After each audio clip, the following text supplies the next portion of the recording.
Okay, so welcome back to our 10 years conference of UCML. We have another very interesting panel back now. You know that our journal is called Journal of European Consumer and Market Law, and maybe we now go a bit more into the market direction and the consumer direction, but we also know it's very closely interlinked. I'll try to rival Alberto for a moment in marketing activities, and I tell you, UCML is available on Beck Online Database, Kluwe Law International, and Hein Online as well. So wherever you are, you should probably have access to our journal. And if you have ideas, contributions, case comments, things you want to report, you want to write, or people that you want to recommend to us, please don't hesitate to send us an email to editors@UCMLEU. I've just posted that on the chat.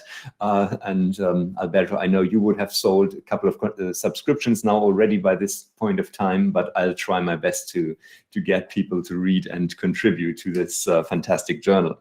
So now I'm looking very much forward to a fantastic session with three very topical and interesting papers and presenters. There are Cristina Poncibo, Silvia Romano, and Evangelos Margaritis. And Cristina, we start with you. You're a professor of comparative private law at the University of Turin in Italy, and you have a paper on big data and consumer protection, competition law, data protection, so all the issues that come together in this, and you will tell us a bit about the Italian experience on this. Please, the floor is yours. Thank you very much indeed for your kind introduction. I assume I have 10 to 15 minutes or less. Okay, so I'm really pleased to be here with you in such a good company. And I'm particularly happy, to have the opportunity to discuss with you a case. I'm trying to open my presentation. From the Italian experience about this interplay that we can observe between competition law, data protection, and most important, consumer law. Let me show you, I hope you can see my presentation. We can see it, but it's still not in presentation mode. So if you want to switch that, but that's fine if it is as it stands now. You may try the monitor. It's gone now. I see it as a presentation mode, but no matter if it's the other version, that's fine as well. Okay. Entire screen maybe is no. Now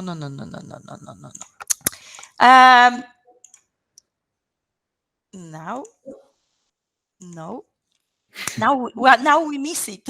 I shouldn't have said that. Sorry. Sorry. No. Just a second. I try to. Okay. I try to reopen it. And I'm sure. Okay.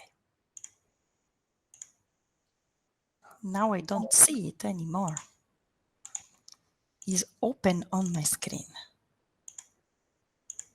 Okay. So I think I proceed in this way. Okay. Anyway, you see, sorry, I missed some seconds now. You see the old saga of the Facebook litigation case in Italy. This is a leading case for Italian lawyers. But I think it has many implications, no? Not only limited to the Italian legal system, but many implications for a wider reflection on what we see in approaching digital markets from different perspectives. So we had the case started in the year 2018 before the Italian antitrust authority. And they had a first ruling in that year. Then we had an appeal on this case before the Lazio Administrative Tribunal. So it's the competent administrative tribunal to decide on decisions of the Italian Competition Authority. And then we had an appeal again to the very last court that can decide on this matter, that is the Council of State in Italy in the year 2020. And then we had a decision by the Council of State. And then we had again a sort of decision by the Italian Competition Authority. So you see this saga around from 2018 to 2021-22. I would like to divide my presentation. Yeah. Just a second. I think you have to move the slides because we still see the No. Okay, sorry. Okay. No. I was not going on in the moment. I was just saying that I split my presentation into parts. The first is setting the scene, the point of law, why this case it may be interesting for us, for our discussion, and second, the analysis, the interplay of the different disciplines in the problem. So just to introduce you. So I got interested in the subject while reading the decision of the Council of State. So basically, I was reading the decision to write a comment on a different aspect. It was the case about the fact that Facebook was or was not offering services for free. So it was about the well-known issue that we have discussed several times in the last years about the very nature of the services offered by these digital giants. But basically, I got interested by reading the case. So the case is, at the beginning, it was precisely a case in consumer law, because it was a decision, an investigation by the Italian Competition Authority that has competence also in consumer matters and in applying the Unfair Commercial Practice Directive and the Italian legislation. So it was an infringement of Articles 21, 22 of the Consumer Code. The point of the authority was that Facebook was misleading consumers when they was registering in the Facebook platform, because Facebook was not informing clearly and immediately the consumers that by creating an account, you were giving data. And on the platform, it was possible at that time to read the service is for free. And so it was really misleading because it was stressing the fact that it was for free and consumers were entering this decision. So the authority has investigated, and the result was that there was an infringement, a violation of that articles. Additionally, the Italian Competition Authority has sanctioned Facebook also for the violation of other articles, the 24 and 25 of the Consumer Code. That was about aggressive practice. So they were saying that Facebook was basically exercising an undue influence on consumers already on the platform because Facebook was not asking prior consent clearly about the fact that the company was sending the data of the consumers to third parties, websites, apps, in order to do commercial advertising and so on, sort of undue influence. So on these two grounds, 2 points of law, the outcome was the decision to sanction for these two different breaches Facebook with fines for a total of 10 million euro. A big case is on the newspapers in my country, in Italy. And then both parties decided to appeal. They were unhappy. And we had the TAR decision, the Administrative Tribunal of Lazio, in the year 2020. Basically, the decision confirmed what the Italian Competition Authority decided on that point about the misleading practice of Facebook, and confirmed the obligation to publish an amending statement by Facebook. There was one point of disagreement with the Italian Competition Authority, the fact that the second breach of the Consumer Code was amounting to an aggressive misleading advertising, because they were saying the collection of consent did not take place automatically through the platform, but by a series of interactions between the platform and the user. Obviously, part of the academics, they disagreed with this decision. Finally, the Council of State in 2021 basically confirmed the decision of the Italian Competition Authority about misleading commercial practice by Facebook, consisting of the omission of clarity about the nature of the service so far. Interesting, they were saying there was no consent And so basically, the Council of State was saying this is somehow contradictory. No consent. So we wonder how Facebook can collect the user consent. I mean, it was no consent at all. So it was not an issue about the mode of getting consent. No consent, no modes to get consent. So no issue about aggressive mode, because consent was completely missing here. An happy hand. At the end, the Italian Competition Authority has been successful in fining Facebook. Why? Because Facebook has, at the end of the day, not respected, not applied the directions of the authority. So basically, Facebook has continued to mislead the users interested to enroll into the platform, and so far. So basically, is this the happy end of this saga? We don't know. But why this is interesting for us today? There is a clear interplay in this case, no, between consumer protection, data protection, competition law. This is not a new topic, but I think it has a great prospect for the present and for our future. If you read the case, you see that Facebook defense is now. This is about non-commercial data, is not non-pecuniary treatment of data.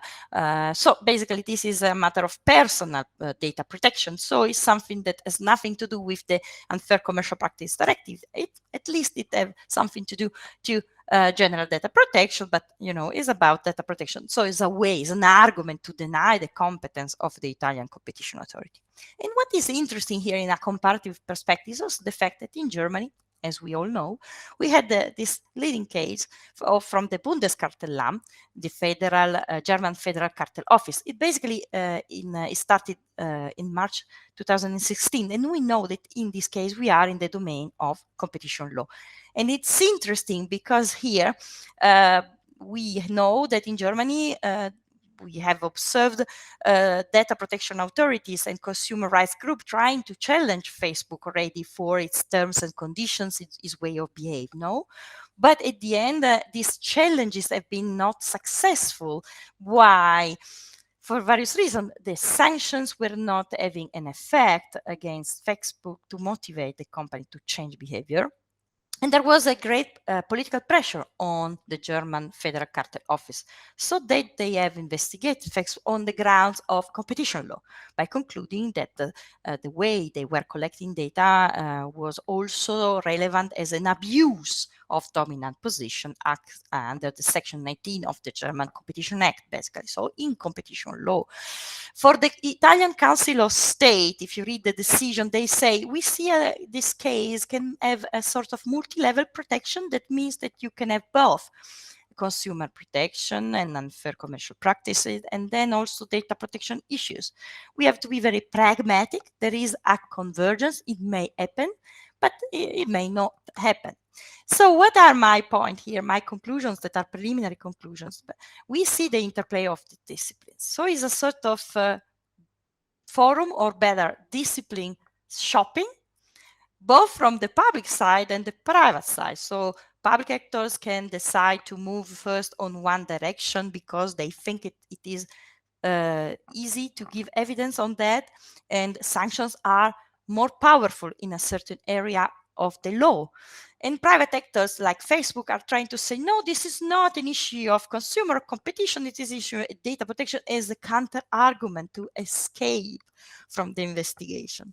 So basically, there is a risk, yes, of a sort of ne bis in idem, we would say. So probably one investigation may impair the other one. This is quite an interesting question. Surely we have a risk of a conflict of disciplines, authorities, or jurisdictions. But more interesting here, the solutions we see. There are authors in the United States, they have said we need another authority to manage data protection and consumer protection. I'm not I'm not convinced about this. In Italy, given that we have started from our experience, the authorities, the Italian Competition Authority, the Communications Authority, and the Authority for the Protection Data, they are trying to cooperate. They have established guidelines and policy recommendations for big data investigation in the year 2019. So there is this issue, and this is quite important in the European Union context, where we have already networks of public authorities in competition, in consumer, as we know. But the final question remains, what about in case of conflict? My answer, it's just a preliminary talk, is at the end, in case of any conflict, of potential conflict, the most important protected value has to drive our decision if we would like to go first in one area of the law or in the other one. We need to do some sort of value tracking in order to understand, in case of conflict, what value has, what value has to come first. So thank you very much indeed for your attention here. Thank you, Christina. That's indeed a puzzling topic and fascinating, since it covers so many different issues of the law. And I'm sure we will have the opportunity to discuss this. If you have, now I'm addressing the audience, if you have any questions, if you want to make any comments, please save them for the discussion after all three talks, or write something down in the chat so I can take that up at some point. And of course, you are encouraged to engage in discussions here. We now turn to the second talk, which stays a bit in this area, and at least geographic area, namely Italy. And Silvia Romano will present now on the effectiveness of damages claims in Italy. I think that's sort of what you're talking about. Silvia is a postdoc in private law at the University of Rome, Tor Vergata. I don't know whether I pronounced that correctly. You can say better than I do. Silvia, please, the floor is yours. Okay, so now I'll try to share my screen. Wait.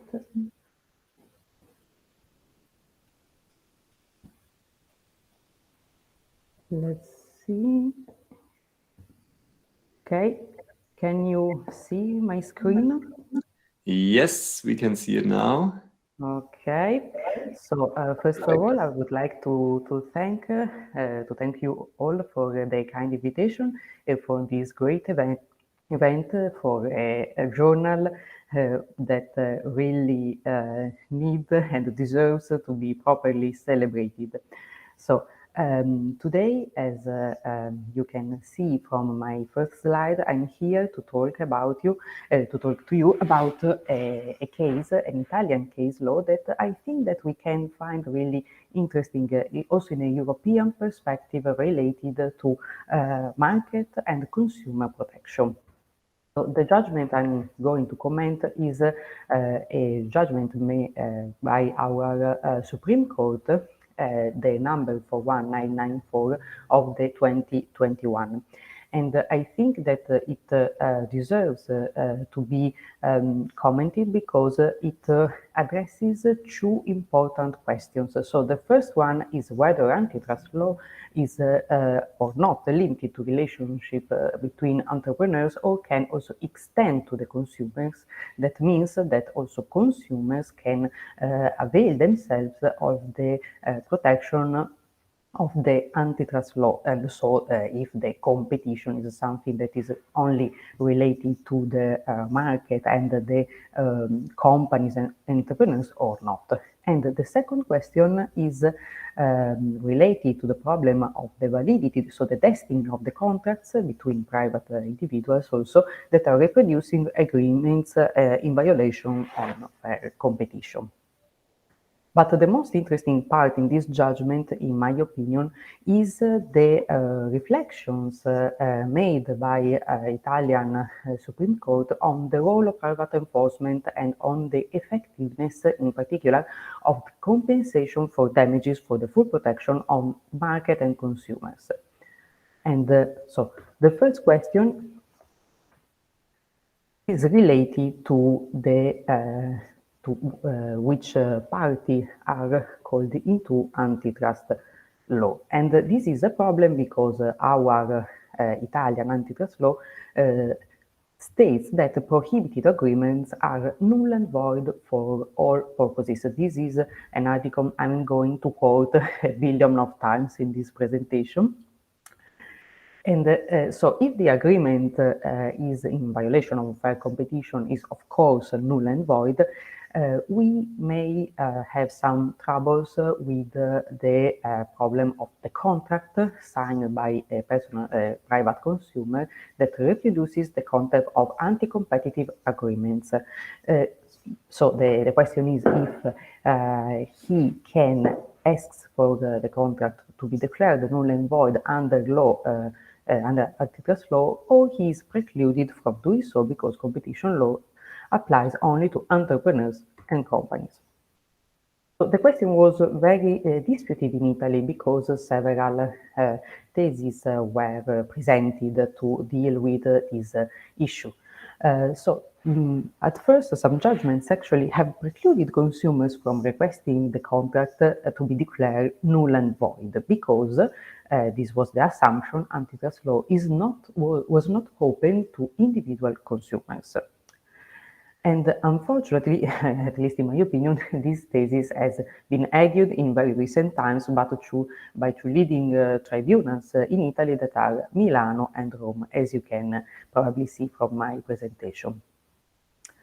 Other judgments actually went a little further since they allowed the consumers to denounce actually that the signed contract was null and void because it was in violation of the law on fair competition, but the consumers still only claim compensation for damages.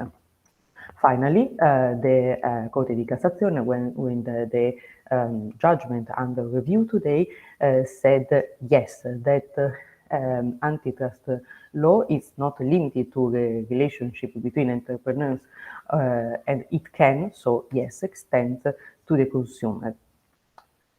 And in particular, I would like to underline these three passages of the judgment because they show the legal ground upon which the consumer can actually act in court on the base of antitrust law, even if he is not a company, of course, or he is not an entrepreneur. In the opinion of our Corte di Cassazione, the consumer is the final step of the chain that begins with the production of the good. So there is the production, that there are a lot of passages, and then the consumer closes this chain by buying, of course, the product. And as a result of anti-competitive agreements, he doesn't have anymore a free right to an effective choice between products that are in a real competition. So this is the ground for his right to take legal action. But which type of legal action? The Italian Corte di Cassazione said that the consumer has two possible remedies because he can ask for the contract to be declared null and void and also for compensation for damages. So two is better than one. And actually, in my opinion, I think that this position is supportable for the full effectiveness of competition laws because it, in my opinion, encourages also private individuals and not only entrepreneurs to act in court because, also in my opinion, but I think that is, I hope that is a supportable view. The more victims act, the greater effect, the deterrent effect of private antitrust enforcement. And the second point I would like to underline is that the compensation for damages is just the minimum level of protection, but other form of protection can be added. Talking now about the second question, so the destiny of a contract that reproduces anti-competitive agreement. Also, in this case, we first of all should understand why it was a problem, because Article 2 of Italian antitrust law says that prohibited agreements are null and void to all effects, but the prohibited agreements. So it was not really a clear position about the contracts reproducing those agreements.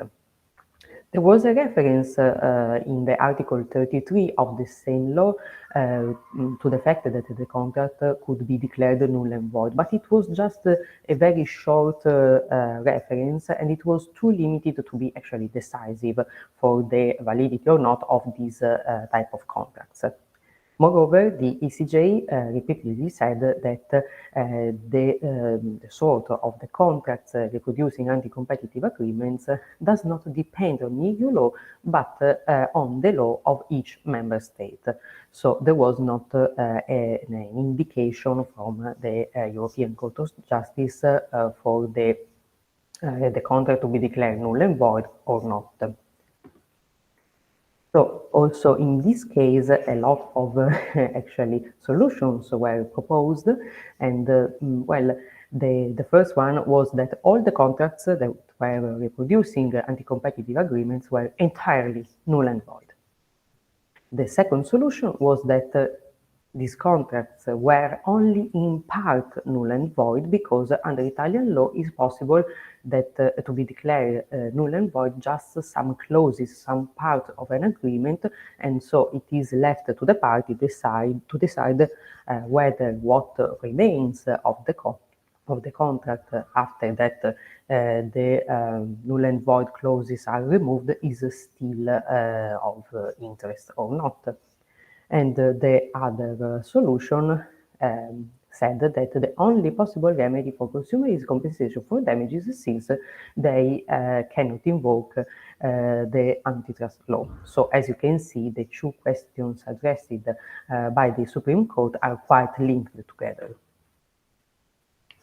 So with a bit of surprise, the Italian Supreme Court declares that the contracts that are reproducing anti-competitive agreements is just partially null and void. So it is null and void only in the part that is actually reproducing the anti-competitive agreement. With a bit of surprise because I'll return to my previous slide. The most recent Corte di Cassazione in 2021 held that the contract, this type of contract, were to be considered entirely null and void, so not just partial, in part. In my opinion, I think that this one is the preferable solution because in this way it is possible to give different answer depending on the type of the contract that was concluded and on the element that was affected by the violation of competition law. Because, for example, if there is a price of sale that is affected, of course, the whole contract of sale falls. But if some clauses of a particular complex, for example, insurance product, are affected by competition law, maybe the party can still have an interest in preserving the rest of the agreement. And moreover, in this way, it's left to the parties to decide whether what remains of the contract can be of any use. And I think that this solution balances quite well the interests of private individuals that, of course, private law deals with, and the market protection imperatives that public antitrust law addresses. So this is the most interesting and important part of this judgment, also in a European perspective, because our Supreme Court makes some reflections of the effectiveness of the compensation for damages in the context of antitrust private enforcement. And there is a part of the judgment that I find really interesting that I quoted here, and it states that it does not have a significant deterrent effect on the companies, also on the cartelists, since not all the injured party take legal action and not all of them succeed in obtaining compensation for the damage. So, in my opinion, this part of the judgment, this paragraph, is really interesting and important because actually is criticizing the fact that the European law is basically based on compensation for damages. Indeed, the Directive 120/14 entitles anyone who has suffered damage as a result of an infringement of competition law to claim for these damages, but providing only for this right to compensation and not for other forms of protection, such as, for example, the non-existence of the contract. And so the Italian Court of Cassazione is not only skeptical about the deterrent effect of compensation for damages, but also identifies the causes for which this remedy is poorly deterrent. And to the causes mentioned by the Supreme Court, maybe it should be added also the particularly complex nature of the judgment, also in economic terms. So the fact is that you are going, as a consumer, to involve yourself in a judgment that will last at least 10 years of your life, of great complexity, and at the end, maybe you will obtain a part of the price paid. But this, in case of consumer, not big companies, of course, might even turn out to be just a low sum and nothing more. So I think that in a lot of cases, consumers have no real incentive to take a legal action for these cases. And maybe this may make us thinking that anti-competitive tort damages are quite demonstrating the inadequacy of traditional civil liability in European countries to protect collective interests, for the reason I was telling you before. And so this fact, in my opinion, should make us reflecting on possible solutions that I would like to present in this case. So in my opinion, we should not try to make public enforcement also more to give other power to the public enforcement, because in my opinion, if everyone has the fundamental right to obtain justice, maybe the victim is not really interested in having the company that perpetrated the anti-competitive conduct sanctioned with an enormous fine, and only like that. Also because if the company becomes insolvent, the consumer, the victims, will have many problems to get their damages paid. And the victim wants, in my opinion, his own justice. So try to focus on private antitrust enforcement if the problems are that not all the parties take legal action and that not all obtain compensation. A possible solution could be found in collective redress.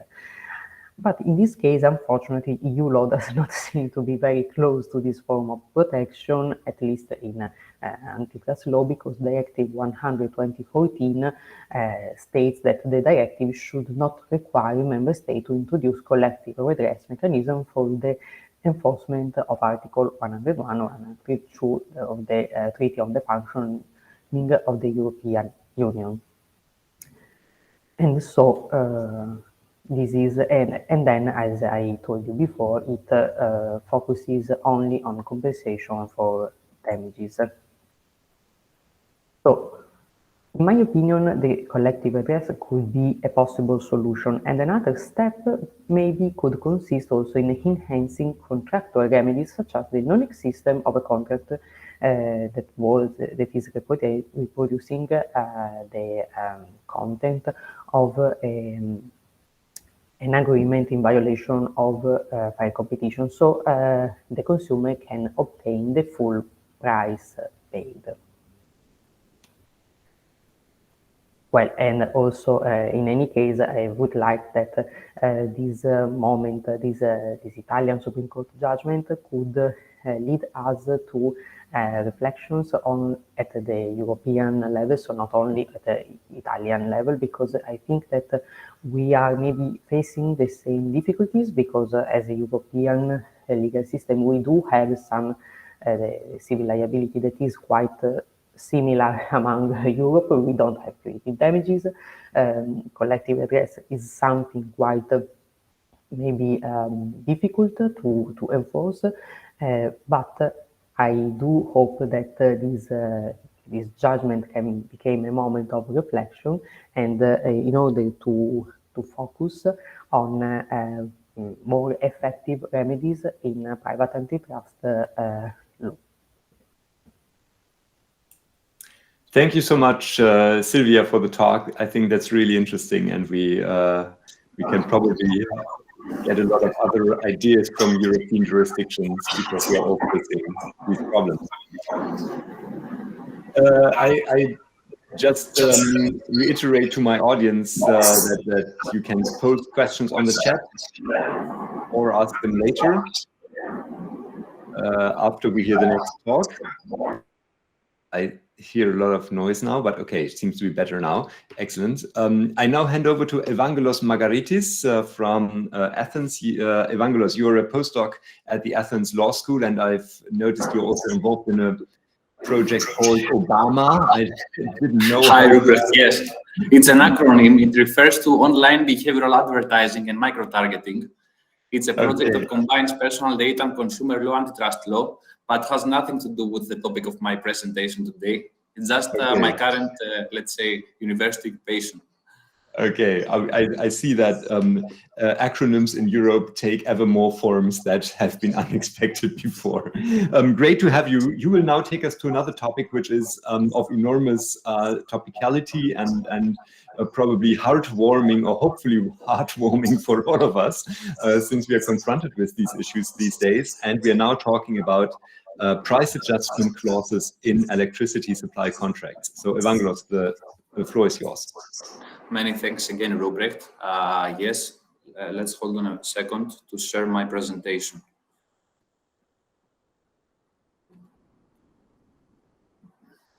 I think it must be visible now.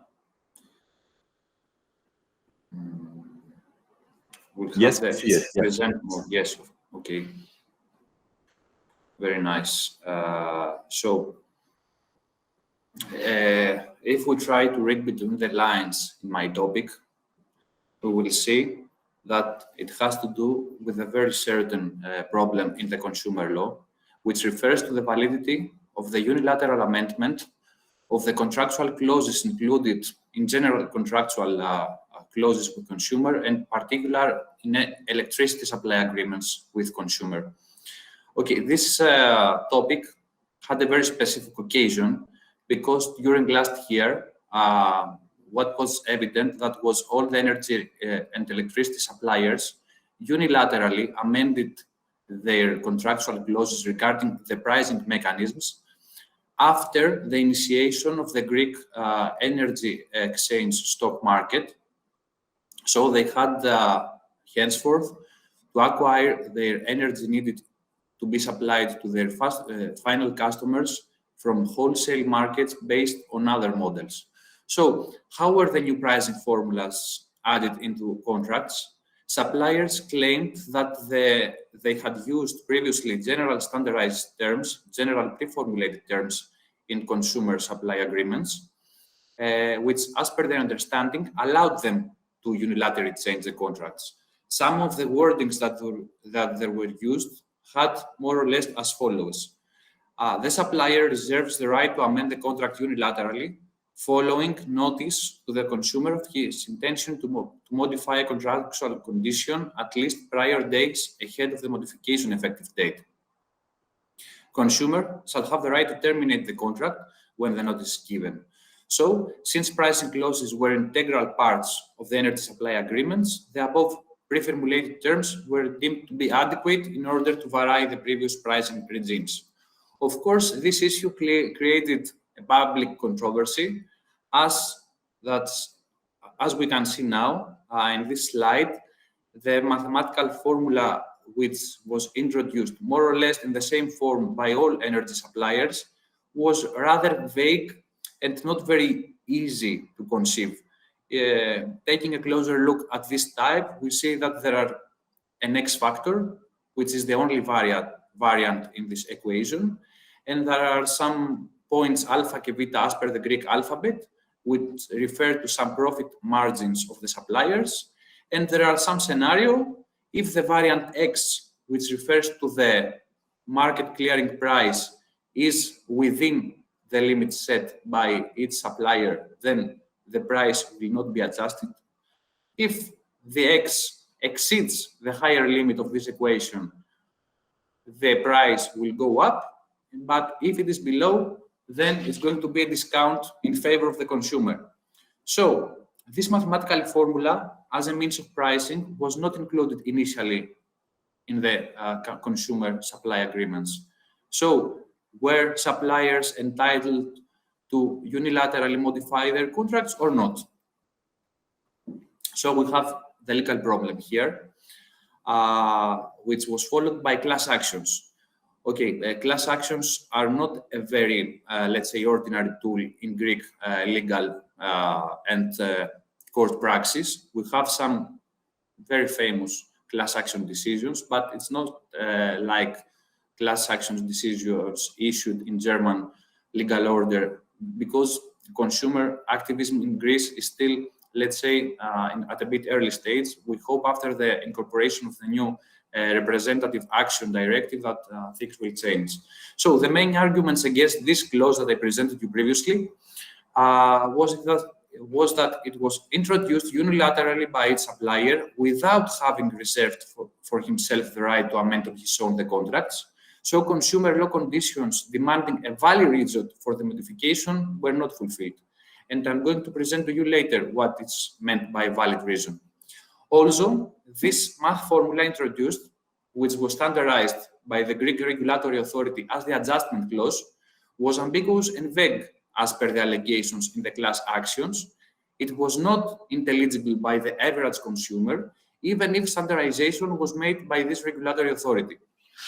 So consumer organizations and other public bodies that were the plaintiffs in the collective actions claimed that consumers were not indeed given the possibility to understand the functionality of the new pricing formula, since they would have to make rather complex mathematical calculations, which were not after their mental capacities.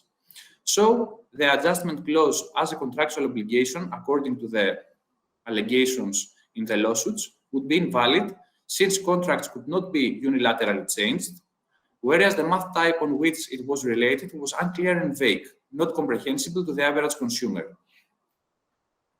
But were they right?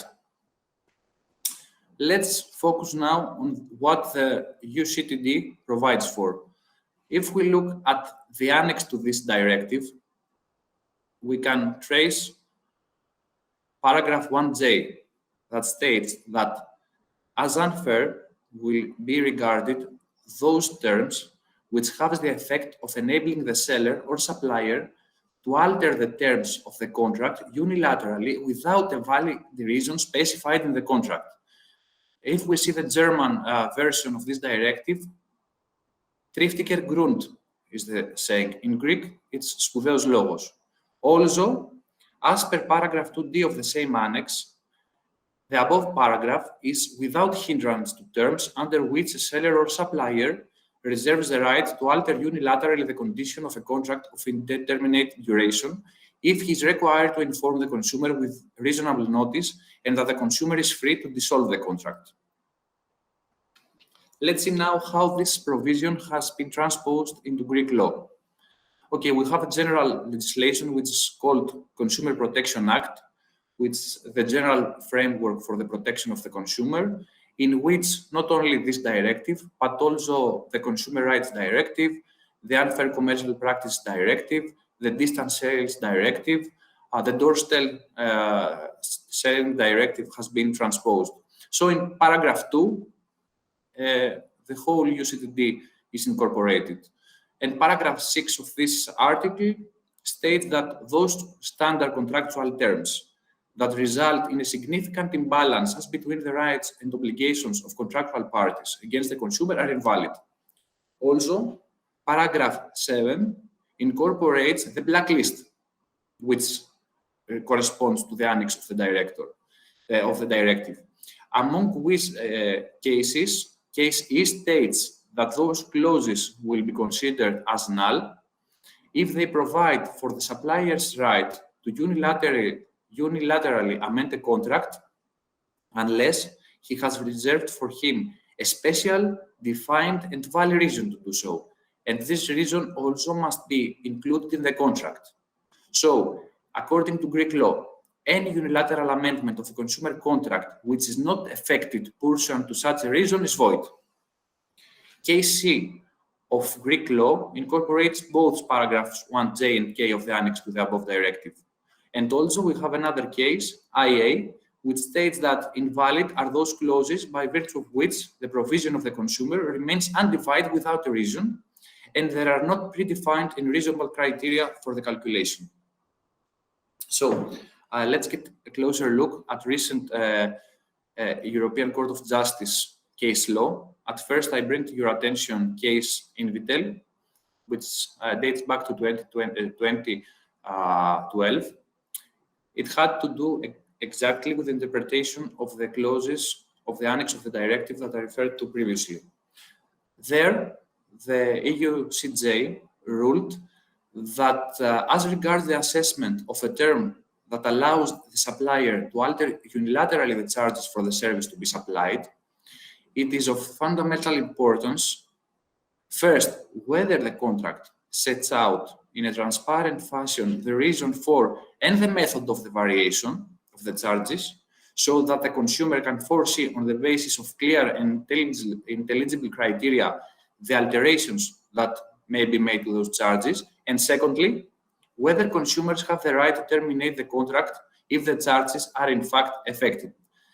Then it ruled that it's for the national court to assess if this clause under examination is binding and legal or void and null. But as a general part of legal thought, this is what we keep in mind. Also, we have another case, RWE Vertrieb, which was issued a year later, by virtue of which the court provided for further criteria for such a unilateral modification of the contractual clause to be valid. By virtue of this decision, the EU CJ ruled that not only a reason must be named in the contract, but this reason should be in plain and understandable language and being transparent. So we have here a reflection of the principle of the transparency, which is fundamental for the Directive 13 of 1993.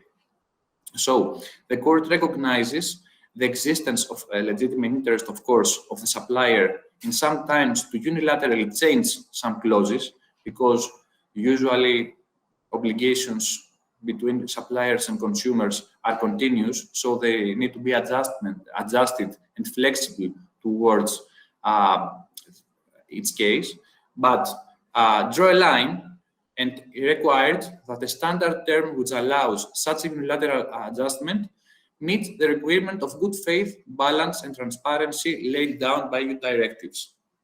So with respect to the information to be given to the consumer, it is clear that the obligation to make the consumer aware of the reason for and the method of the variation of those charges and his right to terminate the contract is not satisfied by the mere reference in the general terms and conditions to a legislative or regulatory act determining the rights and obligations of the parties. It is essential that the consumer is informed by the seller or supplier of the content of the provision concerned as per the court. So the consumer has the actual chance to understand the notion of a clause in clear and plain language, and if needed, he has to be presented with examples, as we will see. So, as I told you, according to EU law and also to Greek law, which transposed EU law, in order for a supplier to unilaterally effect a change in a contractual clause, there must be reserved for him a valid reason in the contract. So what makes a reason to be valid, and how could we judge when this reason is valid or not?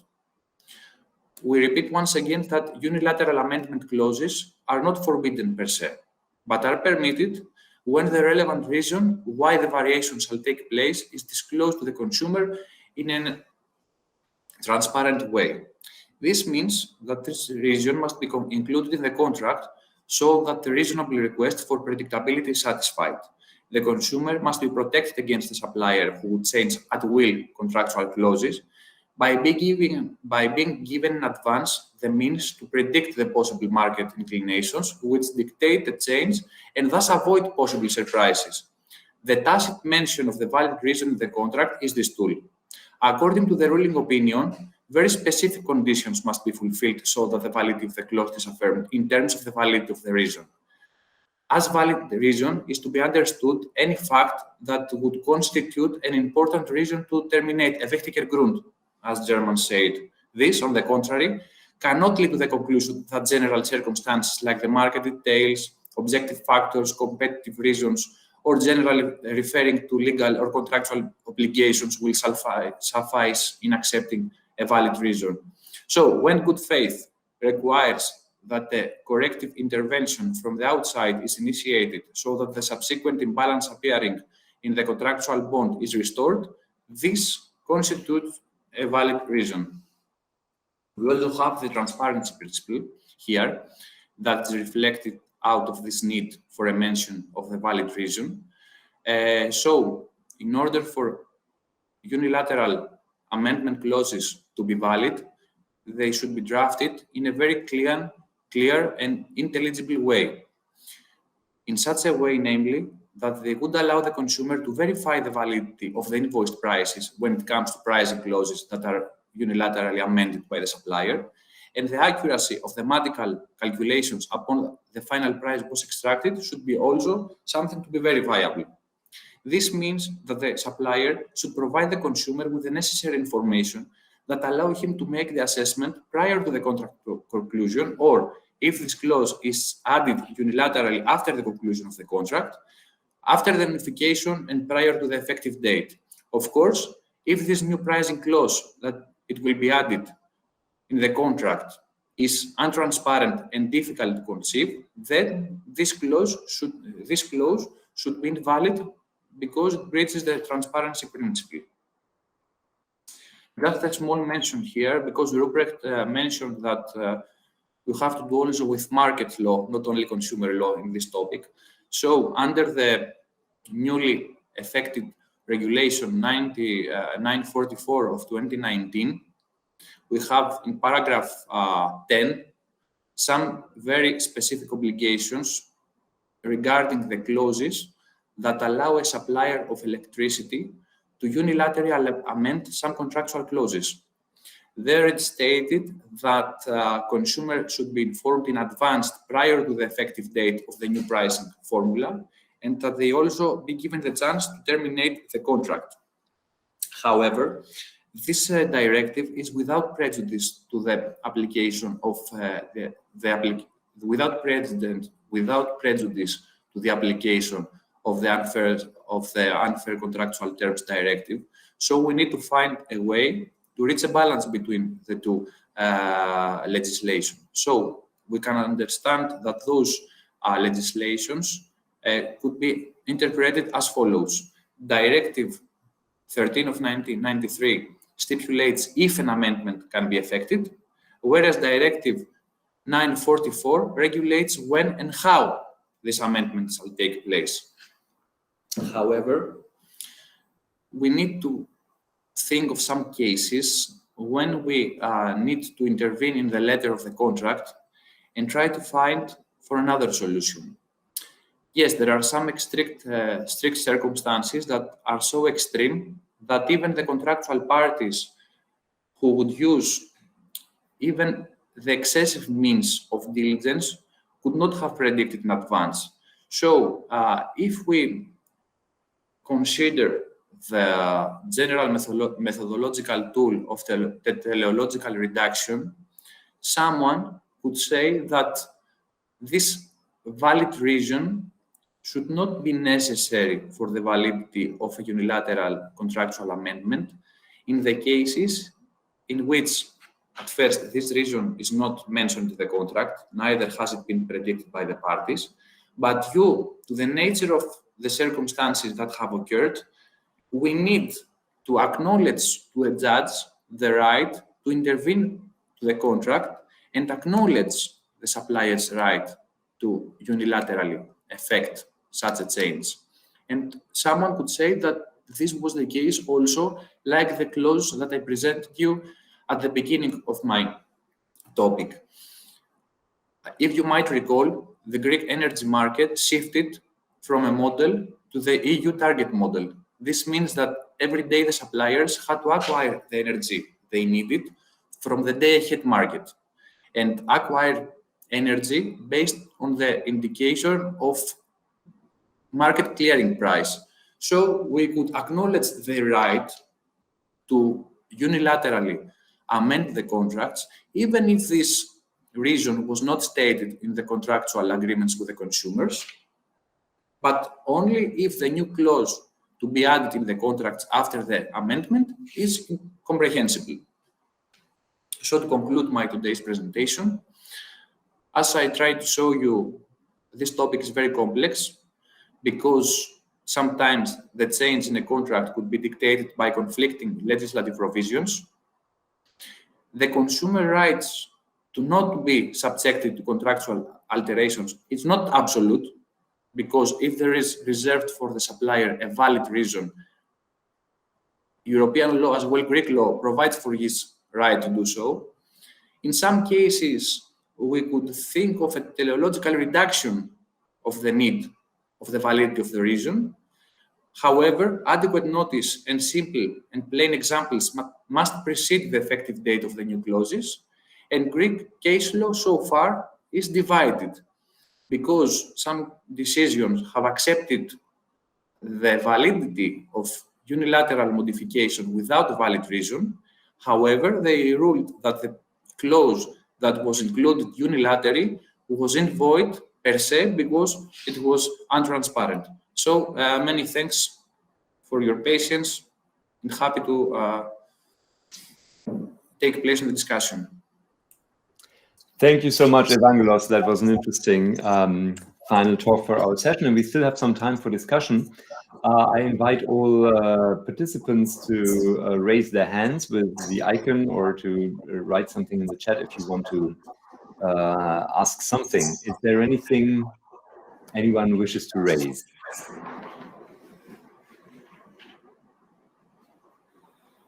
Maybe I'll start first and break the ice. Maybe, Evangelos, you can turn off your mic if not speaking, because I think that has some, yeah, great, thanks. Maybe, Evangelos, since Christina and Sylvia also dealt with the issue of compensation or sanctioning in case of an intransparent clause, if that is held, is there an automatic payback to consumers, or do consumers have, what kind of rights do consumers have in such case? Very interesting question. According to the status quo of Greek law so far, they have not an automatic right to claim a refund. If the supplier refuses to refund them for any invalid clause, they can file before the court of law. According to a bill for the incorporation of the new class action directive, representative actions directive, however, a new, let's say, remedy is going to be incorporated in Greek law that will provide for the ability of a court to rule for many claims to be, let's say, adjudicated by once, and so that the consumers, a group of consumers, is going to be compensated by virtue of one decision, even if they weren't party of the litigation. Okay, thanks. Yes. Sylvia and Christina, you have both tackled the issue of well, effective remedies against unfair or anti-competitive behavior. And I wanted to ask you a bit, sort of maybe to elaborate a bit, or to reflect a bit on the question of how you see damages, fines, maybe other sanctioning mechanisms in this field, how they go together, because that's something that is, in my understanding, discussed in many member states. At least from a German perspective, I can say that we are constantly sort of looking at this. And maybe just to give you some thoughts with that, Christina, you said that that Facebook was fined, I think, 5 million euros. Did I get that right? Or that sort of changed a bit over time with the different... It changed over time. The very first request by the Italian Competition Authority was higher, was 10, then to 7, then to 5. Yeah, so it changed over time. Okay, and I wondered also, now looking at the effectiveness that Sylvia also brought up, what does a fine of 5 million euros mean for a company like Facebook? Is that and on the other hand, how do we level that with the level of misconduct? So maybe you can say a bit on that. And Sylvia, regarding the effectiveness of damages that you've discussed before, does it do damages stand in any sort of, or in your view, should that be in any sort of correlation with fines? Could that be maybe even in one single proceedings? That's an idea that is currently discussed in Germany, whether maybe the authority can set damages for once concluding a competition law case, for instance, so that consumers are a bit better compensated than in the moment. Maybe the two of you can just reflect a bit on that. Christina, maybe you go first. Okay, thank you for asking this question. I mean, it's a central one in the sense that the problem of the limited impact of sanctions and fines. This is clear from the German case. So when we see that initially it was a matter of data protection, and then the struggles to obtain a decision and a sufficient sanction to have some sort of deterrent effect, has been clear and is shifting to competition, hoping that competition law where you can calculate the fine on the turnover, could be more effective. And this is a quite a good point. It is a point that colleagues in competition law are discussing today, in the sense that there is this reaction moving from ex post competition law enforcement to ex ante competition law enforcement.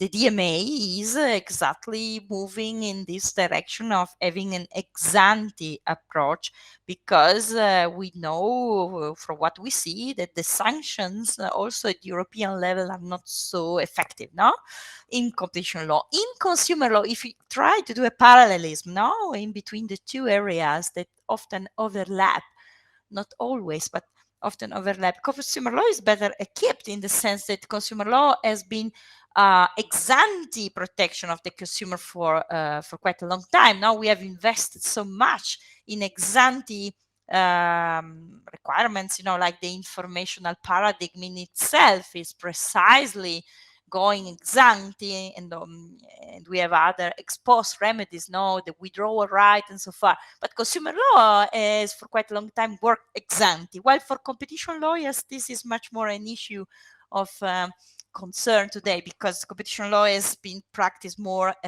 exposed, if we exclude merger issues, and authorization of mergers. So basically, if we do a parallelism, what is interesting is that basically there is a shifting to ex ante, but from the experience of consumer law, we know that ex ante is not sufficient at all, in the sense that we are quite critical today with the informational paradigm. We maintain it because we don't have, for the moment, a better theoretical, comprehensive solution. We have behavioral studies, but anyway, we maintain it because it's feasible now for the law.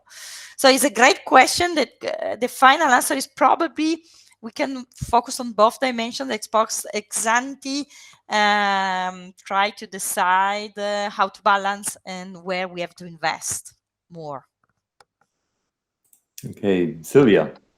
Yes, talking about your point of view, actually, I think that the most difficult part at least one of the most difficult part in private antitrust enforcement is the quantification of the damage, because it's something that is really complicated and that asks to the plaintiff actually to basically ask to an economist to quantify the damage.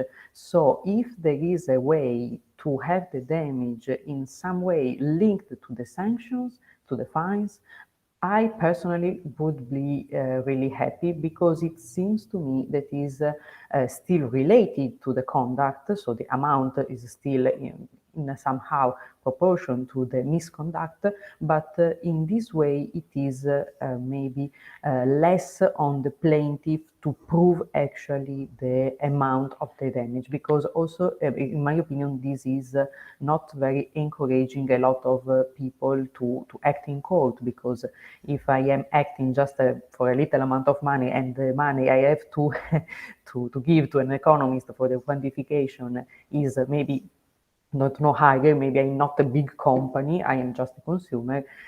So in my opinion, this is an interesting idea, very a lot of food for thoughts, and honestly, I would be really happy if something like this would be presented in Europe.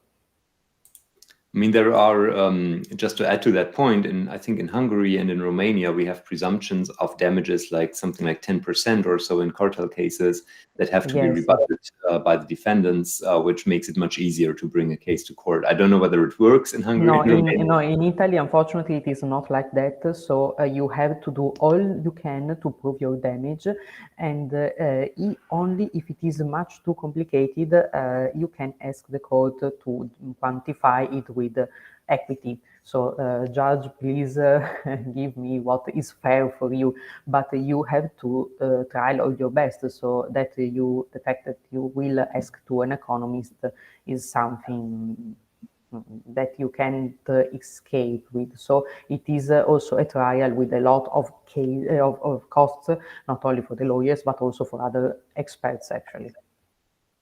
Thank you. Yes. Alberto, I think you raised your hand earlier.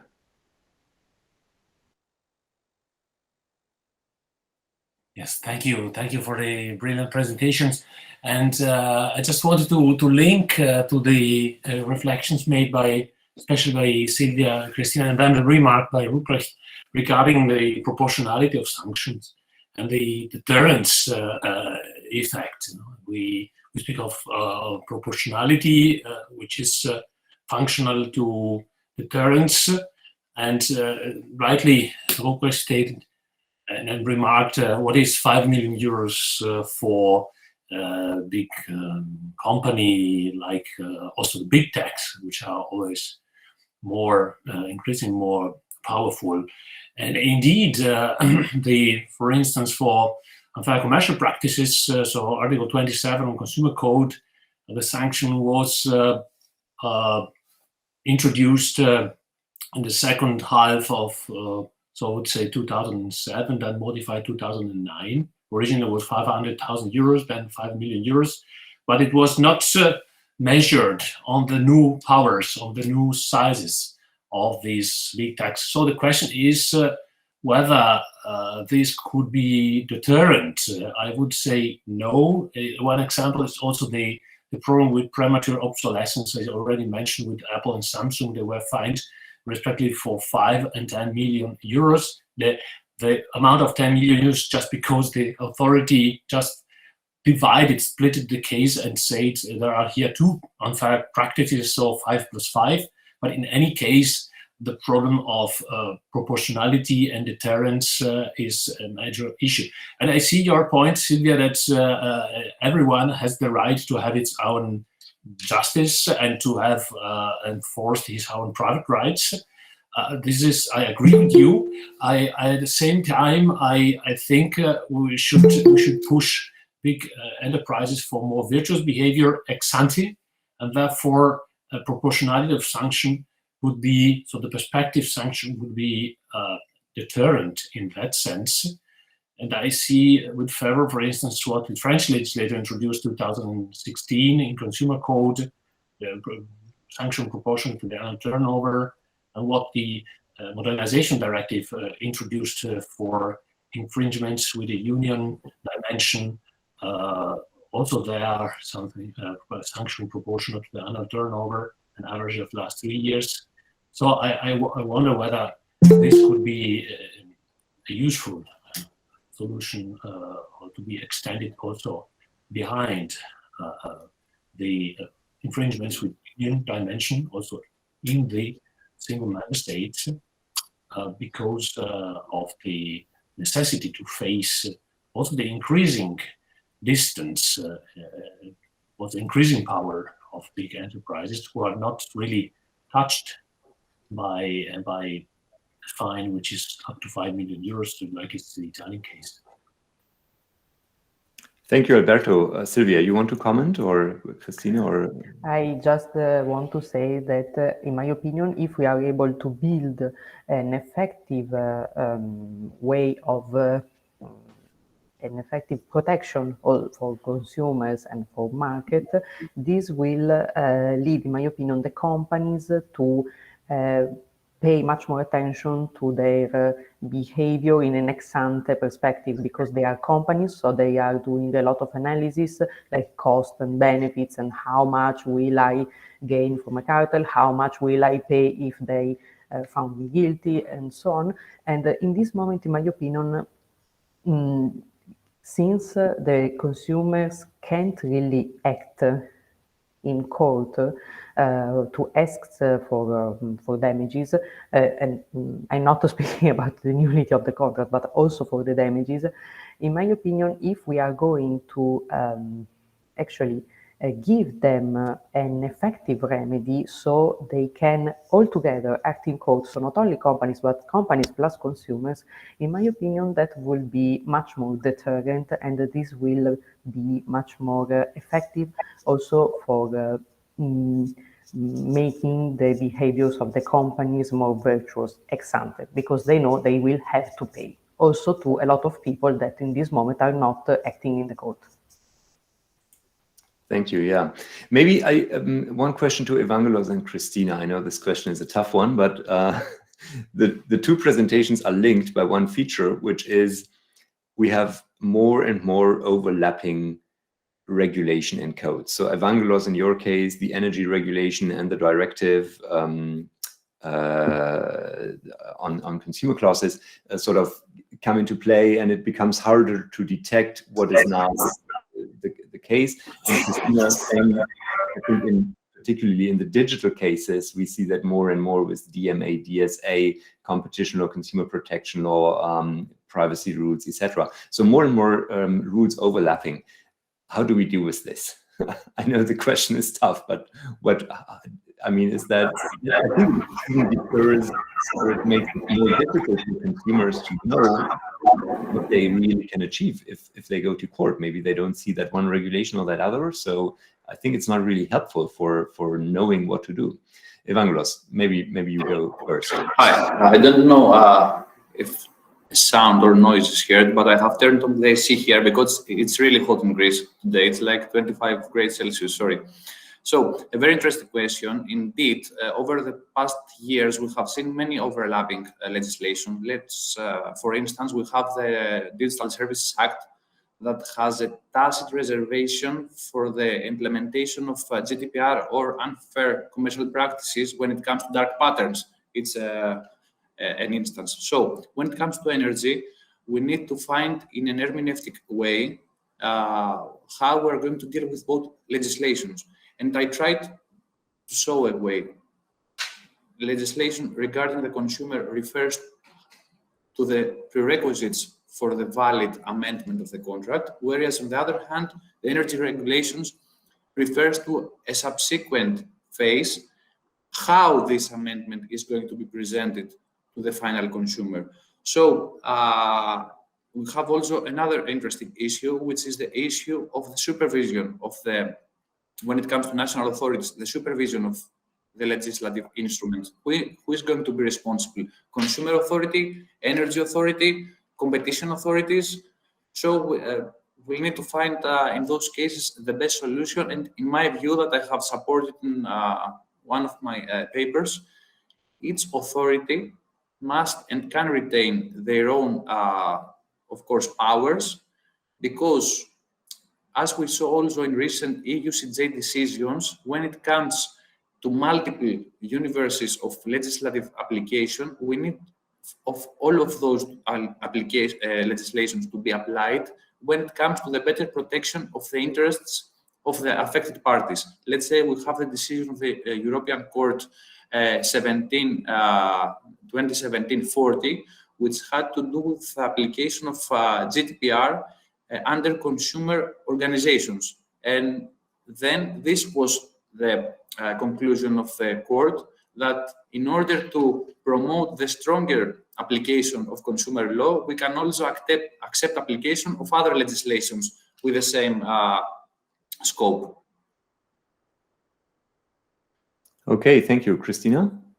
I have 3 points. So the DMA goes in the direction suggested by Alberto, in the sense that they have tried in DMA to put the sanctions to 10% of the worldwide turnover of the company in case of repetition of conducts, up to 20% of the global turnover. So the DMA goes in the direction. So may increase sanctions to give proportionate sanctions. As you know, it is difficult to enforce. It is a political issue more than legal issue here. That is now it's a political issue, and also an issue of balancing the interest, also the interest not to be tough against corporations that provide jobs to large community of peoples nowadays. So basically, it seems that this is the direction, maybe.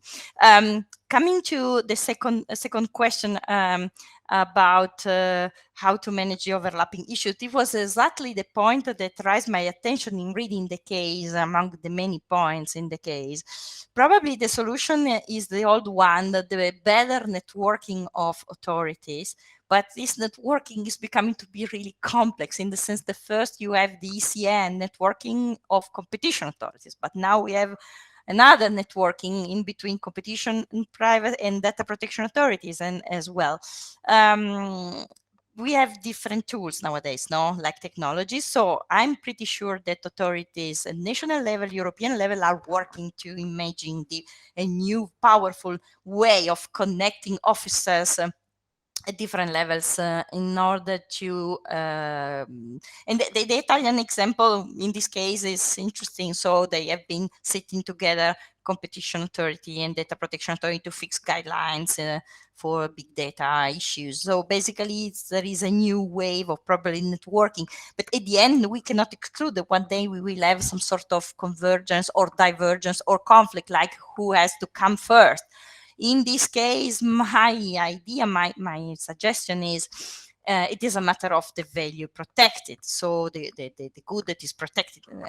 What I mean, if we deal with fundamental rights of European citizens, this has to come first, no? More than economic rights. I know this probably is not widely shared among colleagues, but anyway, probably is a matter in case of last resort. Is the issue is the value, the good protected. Thank you.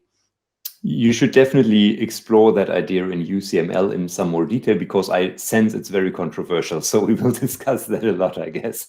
So thank you for that. Stergios, I think you had your hand raised.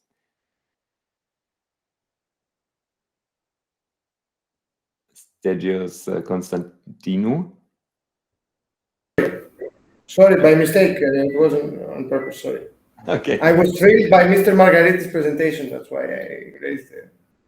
Okay, that was a hand of applause and not a hand of saying something. That's great as well.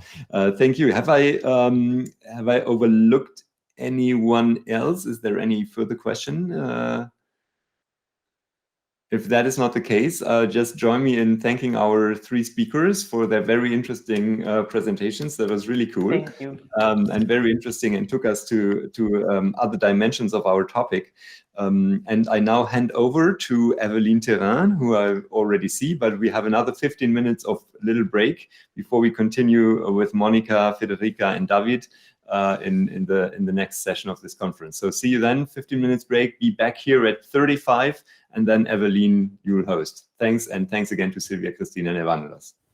So, good afternoon, everyone, and welcome back to a next session of this very nice conference. And congratulations to UCML. And my apologies that I couldn't join earlier, but there was still a PhD ongoing, so I'm happy that I can join you for this last session. So, public enforcement and procedural issues in consumer protection. We have 3 more presentations in this session. And looking on my screen, but I hope the first speaker, Federica Casarosa, is present. And I don't know if there are slides to share. Oops, sorry. Yeah, I have a dog that wants to be let out. I think I have to solve that. Yeah, okay, no, it's okay.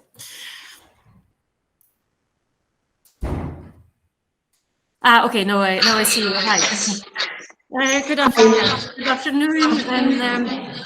And let me first briefly introduce you. I don't know if you have slides to share.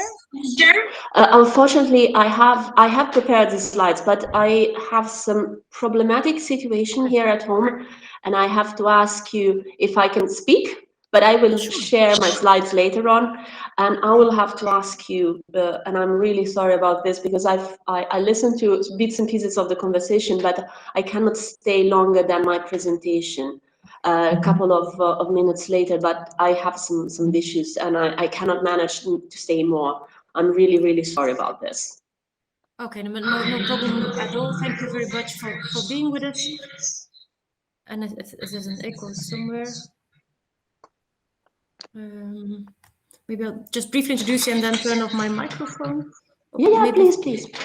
Okay, so Professor Casarosa is professor at the EUY in Florence. She also did her PhD there, also studied in Pisa, has been coordinator for several training projects by the Center of Judicial Cooperation, has also been a Jean Monnet Fellow at Robert Schuman Center, and we're really looking forward to your presentation today. So you have the floor. You're still muted. I'm sorry.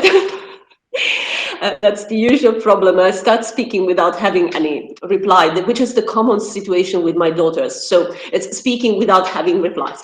So thanks first of all, and happy birthday first to the editors and to the journal in more general.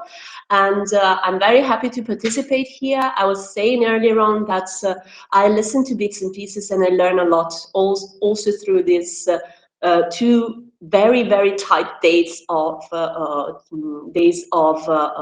presentation. Unfortunately, I have to move my computer in several positions and I cannot share my PowerPoint now, but I will make it sure that it can be available for the interested persons. And my presentation will be devoted to the analysis of a specific set of cases, because let's start from the the aspects that are almost lapalissiani. They are so easy to understand. Now we are extremely dependent on ICT. We have a couple of sessions earlier on dedicated to the issues that related to the profiling, the use of data, etc. And they were very, very detailed in terms of how our life is now carried on, and many activities are shifted from in-person to online, and COVID-19 pandemic has really fast-forwarded this shift. But without any kind of prejudice or negative assumption, we need to make sure that these activities, the goods and services, as well as the interaction in the online environment, respect the principles and the law that apply in the offline world. So what is happening online should be following the same rules, or at least adapted rules, as the one that are on the offline world. And this has been the objective that has characterized the choices of the EU legislator as the creation of the digital single market, because my focus will be exactly on the digital platforms. And if we look at the objectives that has been set up in 2015 by the European Union, the digital single market strategy seeks to ensure better access for consumers and business to online goods and services across Europe, and removing barriers to cross-border e-commerce and access to online content while increasing consumer protection. And in this case, of course, requires the creation or the, let's say, the strengthening of the role of what are the players that originally were very small or limited or very few, that are now digital platforms, which has evolved in the almost 3 decades now that we have seen the evolution of the internet. But we cannot speak anymore about digital platforms and in a single way. What I mean here, digital platforms can provide different services, activities, goods, and provide different possibilities for users. But what are from the legal perspective, what are the definitions available? Because if we look at what is at the moment provided by the normative framework at the European level, the first and the most important reference is Article 2A of the Directive 2031, which is the e-commerce directive, which refers to any service normally provided for remuneration at a distance by electronic means and at the individual request of a recipient of services, which was correct in 2000. But nowadays, we have a lot of other elements that are emerging. And also, in the Digital Services Act that has been in several occasions mentioned, analyzed in other presentation, we have another definition that is following up the one by the Information Society Service Providers that has been defined in the e-commerce directive, but also to the one of online platforms, which means an hosting service that, at the request of a recipient of a service, stores and disseminates information to the public. So what is emerging here? We are looking at the perspective of economic exchanges, and then we will look at the social networks in particular.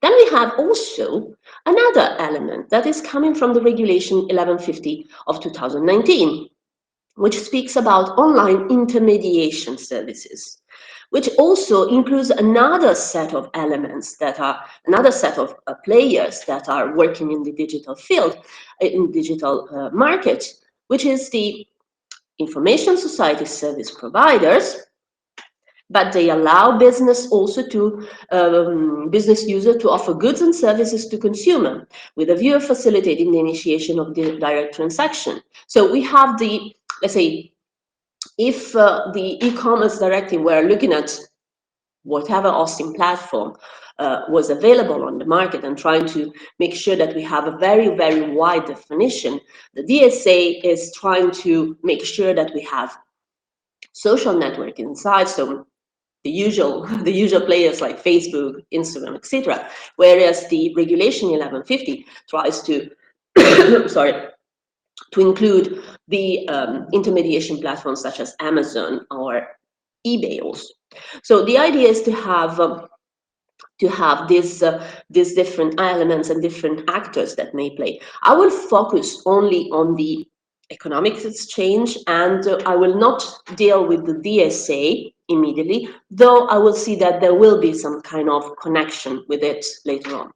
So the focus point will be exactly the cases of exchange of goods and services, and in this case, which are the actors? The communication and the platforms, of course, are the let's say the content, the box where we put everything, every single player.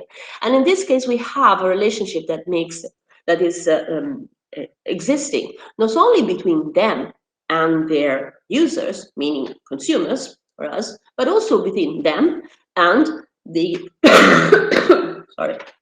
the professionals and the traders that are using that platform to sell their the goods and services.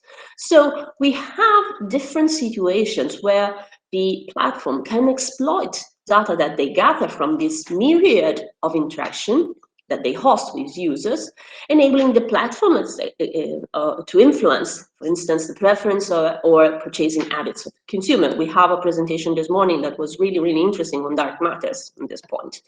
So this is clear that we have a lot of a situation where we create an asymmetry between what it was the situation between the consumer and the professional that was originally perceived only as informational. So meaning that we need to make sure that the consumer is able to understand, to receive information in advance, etc. And we are moving to a situation where we have what is being called by a study, a very interesting study, as digital asymmetry, which is more general, and it's not related just on the information, but it's a kind of technological supremacy that involves both professionals and consumer. So in this case, the point of reference that we may use and the legal framework that I will address is the unfair commercial practices that is focused on professional activity in general and the commercial practices. And in this case, one element that struck me when I started to look at it is the fact that although the implementation at national level, and in particular in Italy, has provided two types of proceedings available to check the existence of these unfair practices, meaning that we have possibility for single consumers to claim before courts, and also the regulatory intervention by the national regulatory authority, meaning that the Consumer and Market Authority, the AGCM, the Autorità Garante per la Concorrenza e il Mercato, and we have a kind of imbalance between the two jurisprudence. We have few, if no case, in the civil courts, whereas we have a lot of interventions, but also important important decisions by the national regulatory authority. And it's interesting to look at them because they shed some light on the way in which this directive has been interpreted in relation to the digital platforms. And we have two different perspectives. And here it is important to look to the cases where the analysis of the National Regulatory Authority was devoted to the platforms as the actor that was adopting unfair commercial practices. So looking at how the platform that provides the services is acting and providing their goods and services. And in this case, we have three very interesting cases. The two connected cases that are looking at the Lithuanian-based platform, Vinted. We know what is this because there has been a lot of commercial presentation of this platform where it's possible to sell and buy clothes and households, and the platform describes itself as an intermediation service free, completely free. So what is better than free lunch? And so consumers were induced to use the platform and lured by the absence of additional charges to the price of goods. So what is in reality in that case was that the service provided by the platform was free of charge, but only for those who sold their goods on it, not for those who wished to buy those goods. So the purchasers were not able to avoid this fee, and they found themselves also to have an unexpected commission for the transaction made. So in this case, what is happening? What the National Regulatory Authority, the AGCM, started the first proceeding that ended up in July 2021. But we have very recently, because I found out that in October this year, in 2022, they started a new proceeding related to the same platform. So we have a continuous analysis of what is happening on this platform. And the second intervention was then focused on the transparency of information about the buyer protection fee. In the first, the element regarding the commission fee was clear for the National Regulatory Authority. That was an unfair commercial practice. That was for sure.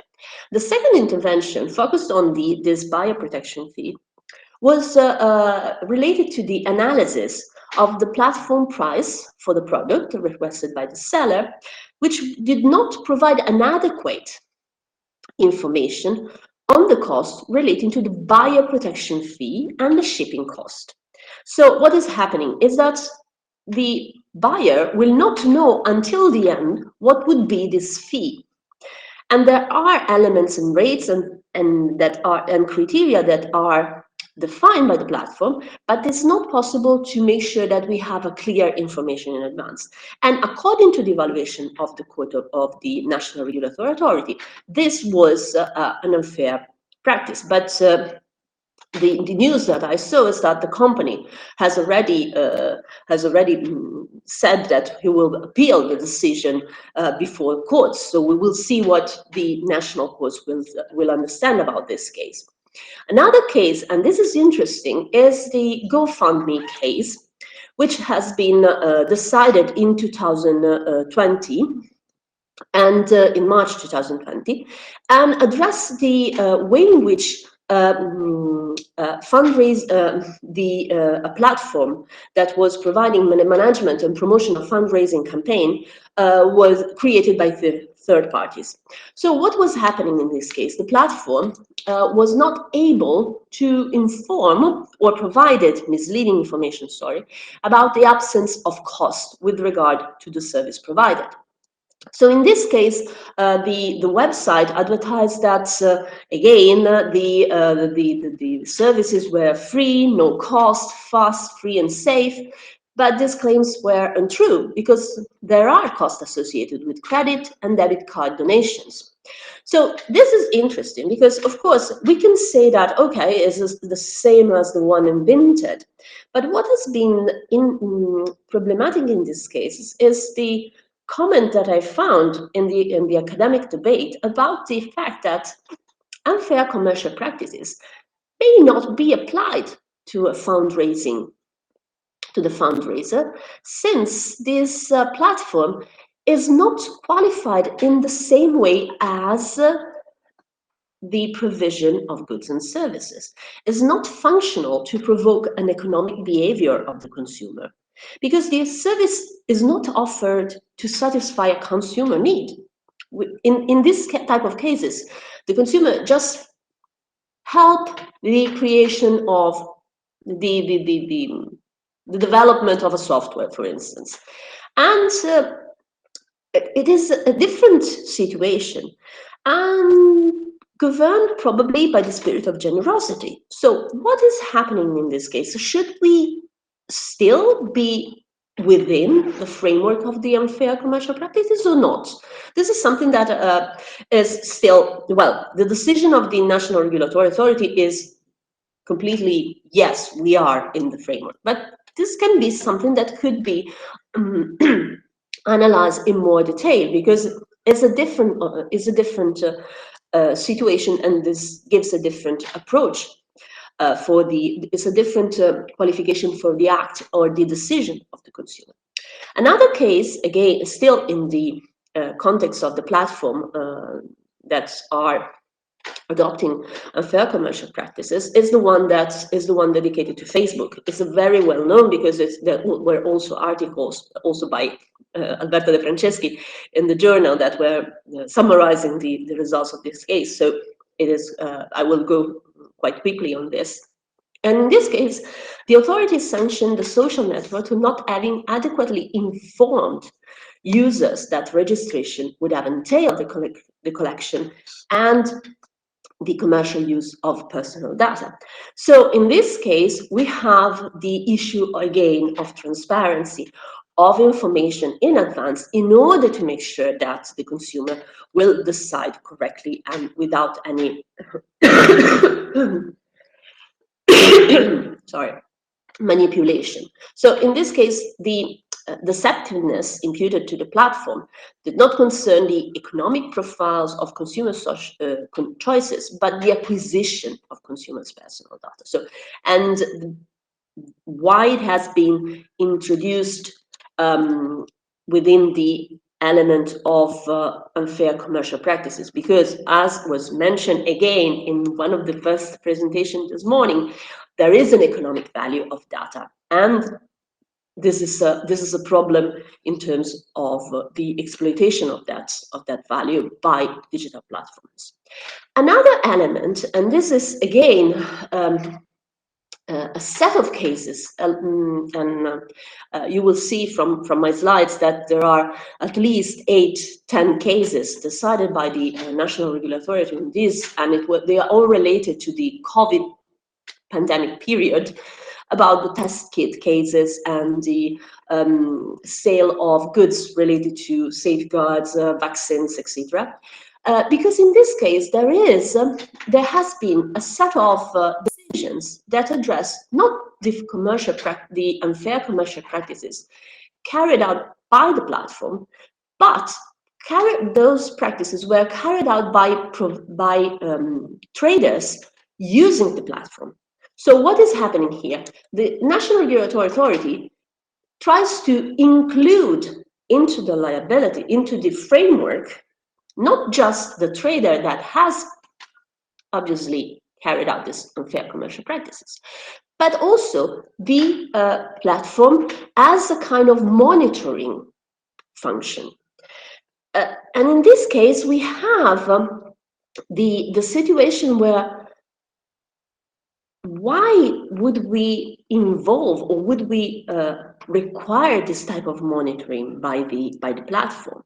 Because according to what has been decided by the National Regulatory Authority, the platform there should be a platform's liability due to the fact that this platform would be obliged, on the basis of the standard of professional diligence referred in Article 20 of the Italian Consumer Code, to adopt measures aimed at avoiding speculative phenomena. So the adoption of this type of measures would presuppose this type of monitoring activity, but this is something that should not be obliged for these hosting providers, because they still are included in the definition of the e-commerce directive, and also, which has also been confirmed by Article 7 of the Digital Service Act. And this has been also, there's a step forward in this discussion that is provided by the decision of the Council of State on one as a judicial review of one of the decisions of the National Regulatory Authority that address the point of possible incompatibility between the figure of the professional within the meaning of the unfair commercial practices and the one of the hosting provider. According to the evaluation of the Council of State, there's no incompatibility, and this regulation must be coordinated in the sense that it's possible to sanction conduct that violates the rules of professional correctness. But it's not permitted that through that application of those rules, services are imposed on the hosting provider that are not provided by the rules of an economic related to the Electronic Commerce Directive. So this should be possible according to the interpretation of the Council of State. But maybe we have an additional element. So Article 6, paragraph 3 of the Digital Service Act clarifies that the exemption of liability provided for hosting providers shall not apply with respect to the liability under consumer protection law of online platforms. So, that allow consumers to conclude distant contracts with traders where such online platform present a specific item of information or otherwise enables the specific transaction. So in this case, at the end of the day, we can see that the National Regulatory Authority were able to interpret already in the way that has been then adopted by the Digital Service Act, the correlation between e-commerce directive, Digital Service Act, and the unfair commercial practices. And this is the analysis of the emerging trends of the decisions of the national regulatory authorities.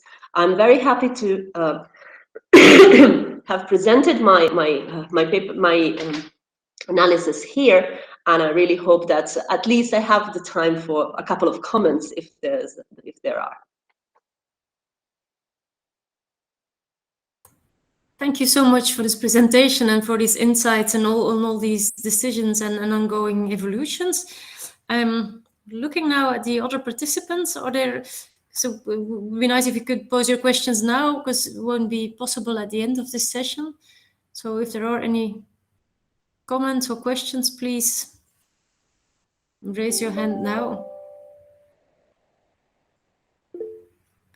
Yes, Joasha.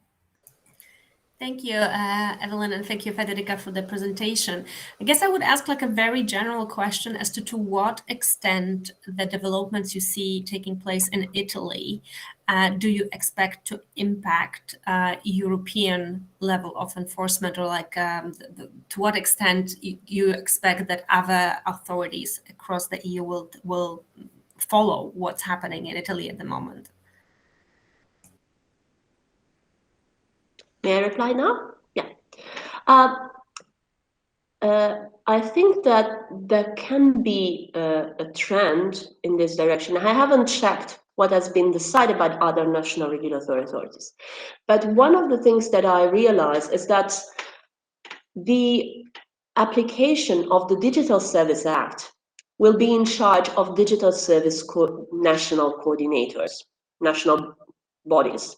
And it will be probable that in Italy, at least, this body will be the AGCM, the same national regulatory authority that is in charge of implementing the unfair commercial practices. So I think that the two elements will go hand in hand in order to continue in the same line.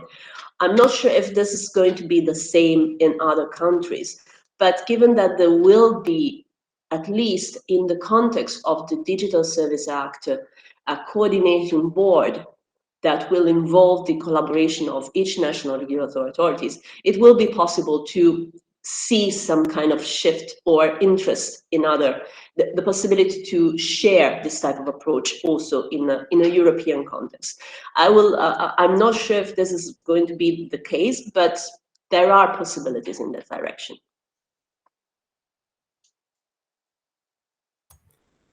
Thank you. So any other questions? No, I just was wondering, because it's quite an interesting evolution that you're setting out, and also, well, the whole application on platforms, also of UCPD. Has there been any criticism then in literature, Italian literature, on the case on the fundraising platform? Sorry.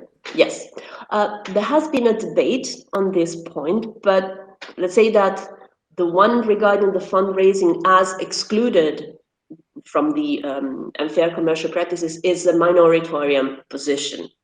But still, it's something that should be taken into account in order to understand how far we want to have this the application of the unfair commercial practices.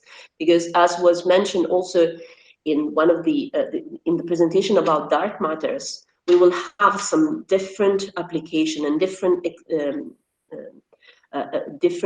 analysis also from the interplay between the two. And I think that there should be some additional effort to analyze who are the actors that can be subject to this type of these type of sanctions. Mm-hmm. Yes, thank you. Thank you. Just checking if I missed. Yes, please, Joasha. Yes, I would follow up on this point, because that was also something that drew my attention in the presentation. And I wonder, why wouldn't we want to have that application of UCPD in the widest possible sense? Because I think for now, the majority of cases in different countries lamented actually the limitations of UCPD due to the maximum harmonization character. And it was seen that it is a very useful instrument if it can apply broadly. Yeah. So why would we want to argue for narrowing of its scope? No. I wasn't arguing the narrowing of the scope, but the exact delimitation. So understanding where the fundraising is really, the donation cases are peculiar areas. So I was wondering if that is the sole exception, or there are other exceptions that we may look at. So it's just a matter of further research in this.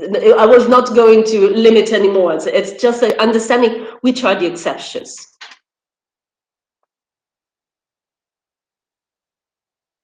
Thank you. Thank you, and thank you for being with us, and good luck with whatever you have to take care of now. Yeah. Thank you very much. And then we have a second presentation for today. There's an echo again. No, that's better. And that's on collective consumer redress through debt collection services. So we're switching from Italy now to Germany.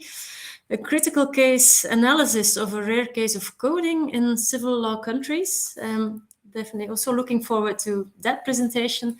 Will be presented by David Marquardt from the University of Köln, who is a senior academic researcher and postdoc there, and who also studied in Oxford.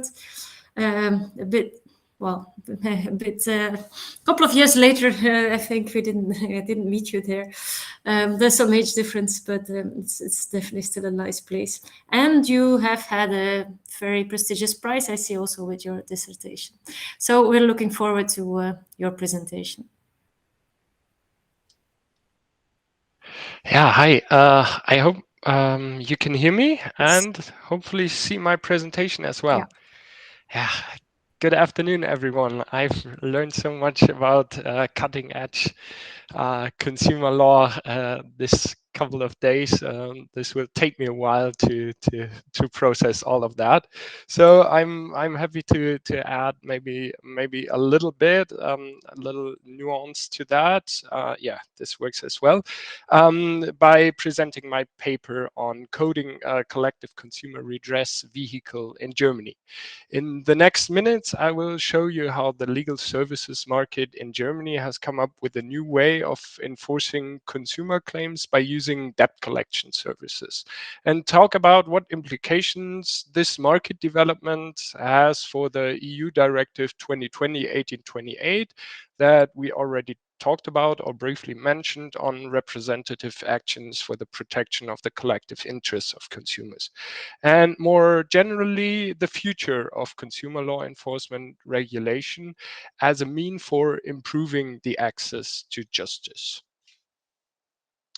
My presentation thereby has three major parts. First of all, I'd like to give you an overview of the new way of consumer claims enforcement in Germany.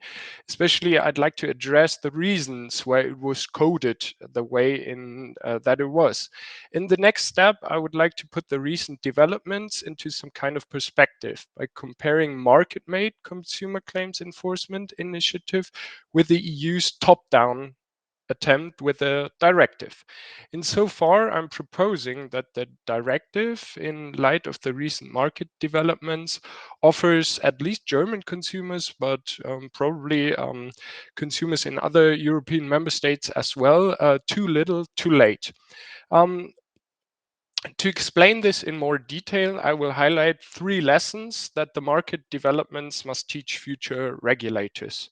Finally, I'd like to briefly raise the issue that regulators are still lacking the proper data to assess whether and how a market solution actually improves the access to justice for consumers in a meaningful way, and how regulation here should progress. Afterwards, I'm hoping for a fruitful discussion. I'm especially hoping for a fruitful discussion because I think I'm addressing a pan-European phenomenon here, and it has come up in some talks this morning by Petra and Emilia, if I understood correctly. And yeah, we were already a little bit on my track there. So because almost simultaneously new players are entering various European legal services markets, perhaps with the Netherlands leading the way. And these players offer their customers an enforcement of their claims in ways that are different from those of traditional law firms, so the usual legal service providers. Especially, they are offering to enforce consumer claims in a new, more profit-oriented manner. What must be noted first is that the new players face different challenges in the member states. The reason behind is that they act at the intersection of two legal arenas, the legal services market on the one hand and the civil justice system on the other hand, that, as you know, to both those arenas, the individual traditions of the member states have largely survived the ongoing Europeanization process. So not a lot of Europeanization here. Secondly, these individual challenges shape the new players' legal appearance, meaning the legal form that they are set up in. In Germany, the challenges that the new players had to overcome might have been even a little greater than elsewhere, what explains the particularly peculiar shape they come in here. As a starting point, you have to know that the German legal services market, as it is the case in many European countries, is highly regulated. The market setting generally is almost monopolist. Selling legal services is restricted to lawyers and a small number of other players. The justification for this is consumer protection. Lawyers shall guarantee a high quality of legal services because they face strict licensing requirements and act under bar supervision. The restrictions thereby include barriers on who is allowed to sell claims enforcement out of court and in court. The starting point I just described makes legal innovation highly unlikely because, as is well known, if you want to succeed with a new business idea in a regulated market, you not only need an innovative idea, but also its legal recognition. Gaining legalization protects your business from regulatory intervention and from competitors. To borrow from Katharina Pistor, you need a successful legal coding process. In Germany, the new actors decided to code their business idea, a new way of consumer claims enforcement, in the shape of debt collection services. I will point out the reasons behind this decision in a minute. Debt collection services' traditional role, of course, is that of a financial service, for example, for non-performing loans or outstanding sales claims. Damage claims, and especially consumer claims, on the other hand, are usually not part of the service portfolio of a debt collection service. Debt collection services in Germany are, like elsewhere, even under scrutiny for acting abusively, for harming consumers by threatening them. In other words, debt collection is often blamed for deteriorating the access to justice or regarded as being an anti-consumer practice. But all of this has recently changed as a result of the coding process. Debt collection services were reinvented as consumer allies. The way it works is that consumers irrevocably assign their claims to the debt collection service for the purpose of enforcement. The debt collection service, or DCS, then enforces the claims out of court and in court in a big bundle with other similar claims. In court, the debt collection service thereby acts as plaintiff. For the consumers, this is supposed to be risk-free. If a claim cannot be enforced, the debt collection service bears the cost associated with the enforcement attempt, hiring a lawyer, etc. If the enforcement is successful, the debt collection service, and when it acted in court, most of the times also additionally a third-party funder, get a share in the enforcement proceeds. There are a number of prominent examples for this business model from very different areas of consumer law. So, for example, flight or train delays, overpaid rent due to rent regulation, when you want a severance package, and insolvency-related claims, for example, in the Wirecard insolvency or in the Thomas Cook insolvency. But it has to be said that the space is still very volatile. Startups seem to pop up and vanish every month or so. The main reason for this is, as I've said, that the business model had to first gain legal recognition, its ultimate goal. And it did so only this year in 2022 with a third milestone ruling by the German Federal Court. I don't want to bore you with the details now of the 3 rulings. We can look at them later in more detail, but essentially the German Federal Court first said that debt collection services may enforce all sorts of monetary claims, and then this kind of evolved to more sophisticated forms of DCS claim enforcement.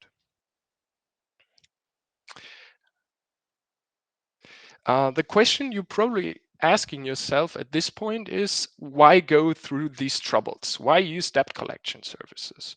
From the outside, investing in claim enforcement seems like a fairly easy way to make money. There are ways to properly specialize and opportunities to scale up, because consumers are often harmed, as you know, in large numbers by the same unlawful practices. Furthermore, in EU consumer law, the legal due diligence, so figuring out if a claim actually exists and is enforceable, is facilitated because the law is spelled out quite clearly and the rules are applicable mandatorily. Finally, the cost risk of enforcing a claim can be calculated. You can find out what costs you incur when losing in court by knowing what you have to pay your opponent's lawyer and to the court itself. In reality, things are not that easy, though. Traditional law firms are restricted from organizing legal services like an ordinary business. In fact, the main reason debt collection services are used as enforcement providers in Germany is to circumvent these obstacles. First of all, being a shareholder in a law firm is restricted to lawyers.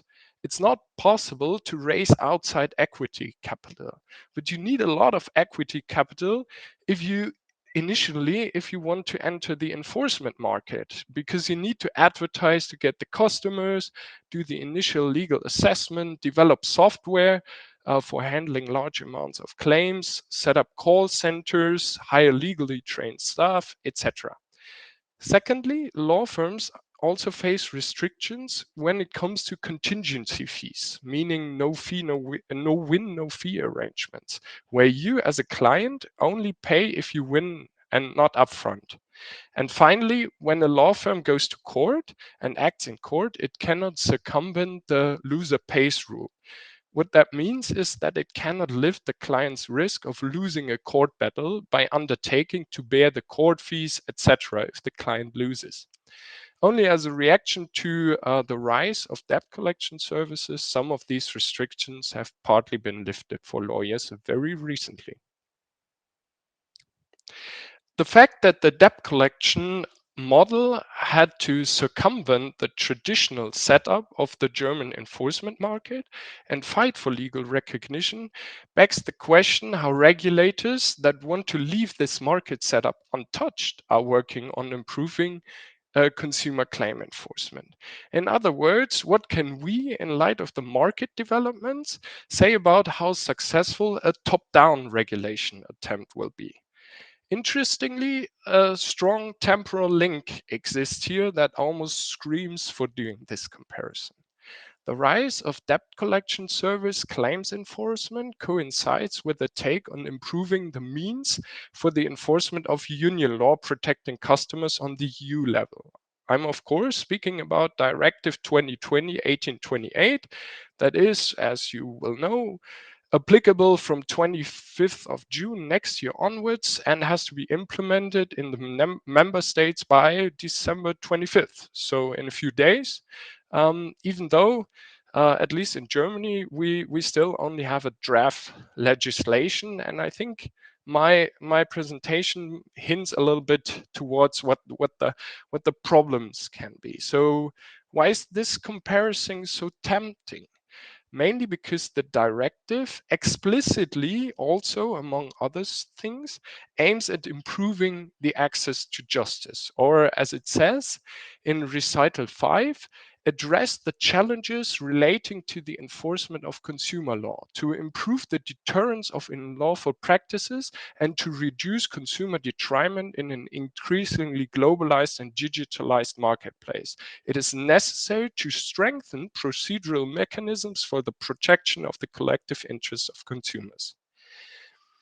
What further triggers the comparison, though, is the fact that the directive's approach differs from the market solution insofar as it's top-down. The directive's goal is to enable qualified entities, provide them with a tool for both injunctive and redress measures against traders that infringe provisions of union law. This means we have two different approaches at the moment, whereas the people behind the new consumer claim enforcement debt collection services identified a gap in consumer redress and then coded their business model in a way that enabled them to provide it. The directive, on the other hand, is simply giving the market a new tool. When we compare the regulatory approach with debt collection service consumer law enforcement in light of these differences, in my opinion, we can gain three insights in particular. First of all, that non-traditional forms of consumer law enforcement face unexpected resistance. Typically, you would think that it is only or mainly the big companies that oppose improvements in enforcement because they want to continue their unlawful practices. But the German experience shows that the picture is more nuanced. Debt collection services faced resistance by the traditional legal community that rightfully or not, it's debatable, feared to lose out. In other words, it's the lawyers that are missing a level playing field. Furthermore, German courts turned out to be unprepared to handle new enforcement practices. They were simply overwhelmed by the caseload. Both problems are, although certainly not unknown on the EU level, not addressed in the directive. What we need, therefore, in the future, in my opinion, is a more holistic approach that considers the implications of new enforcement regulation on the legal services market and on the justice systems. Secondly, and that relates to the first point, the lack of consumer redress tools might not be the real problem here.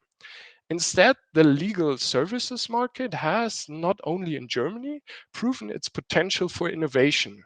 Interesting in this context is that the idea for the new consumer claim debt collection services stemmed from innovative lawyers. Therefore, it might be more effective to reduce entry barriers into the legal services market than to come up with ever new procedural mechanisms for representative actions, as the directive tries. This approach would be, of course, a little more complicated, especially because it forces us to figure out what role we will be assigning to lawyers in the future. But it might be even more rewarding because, as the German experience shows, the market forces can hardly be stopped anyways.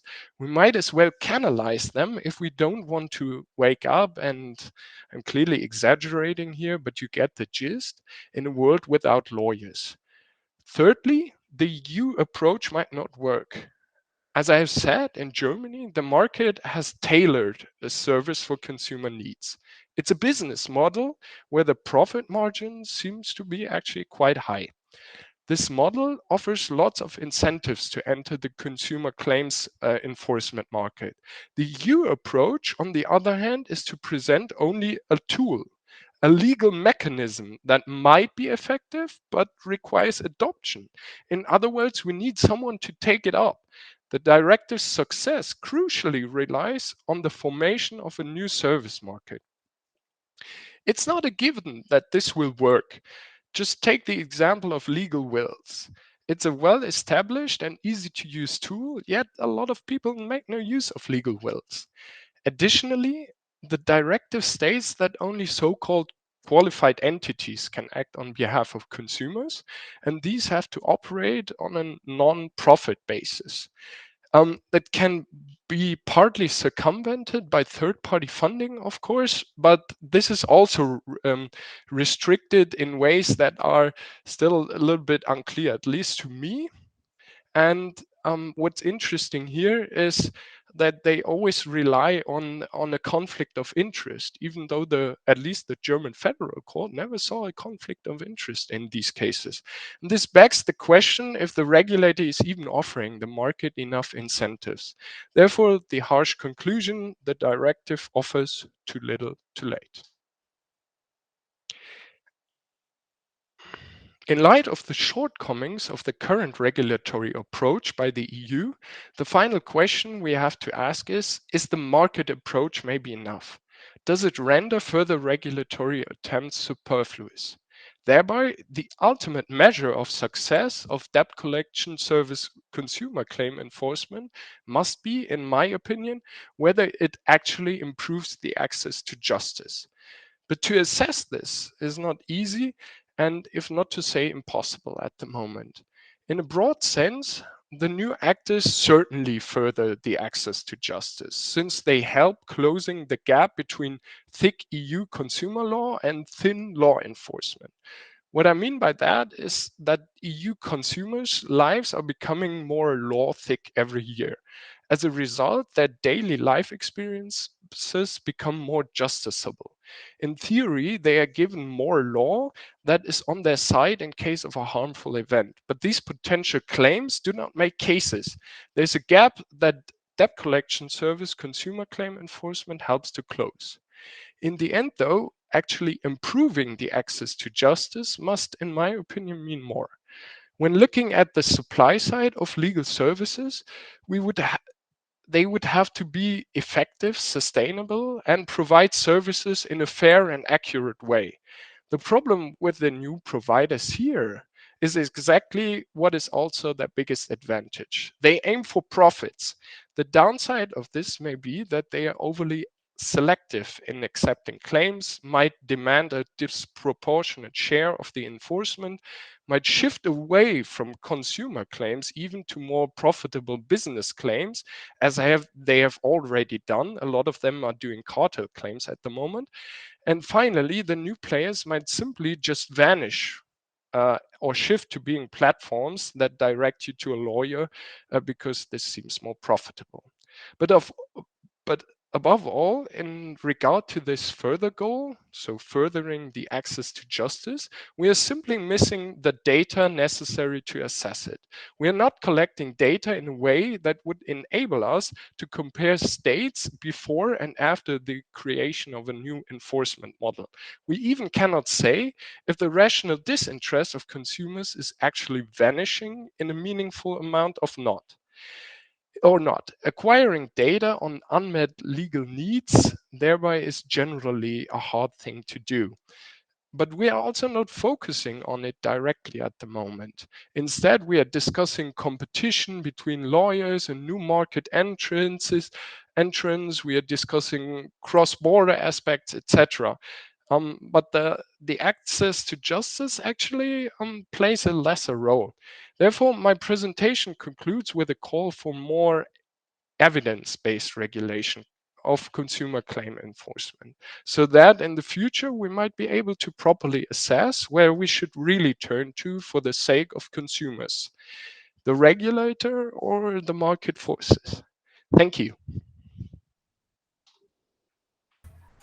Thank you for a fascinating presentation. I'm sure there will be lots of questions will be interesting to hear as well, how the evolutions are in other countries.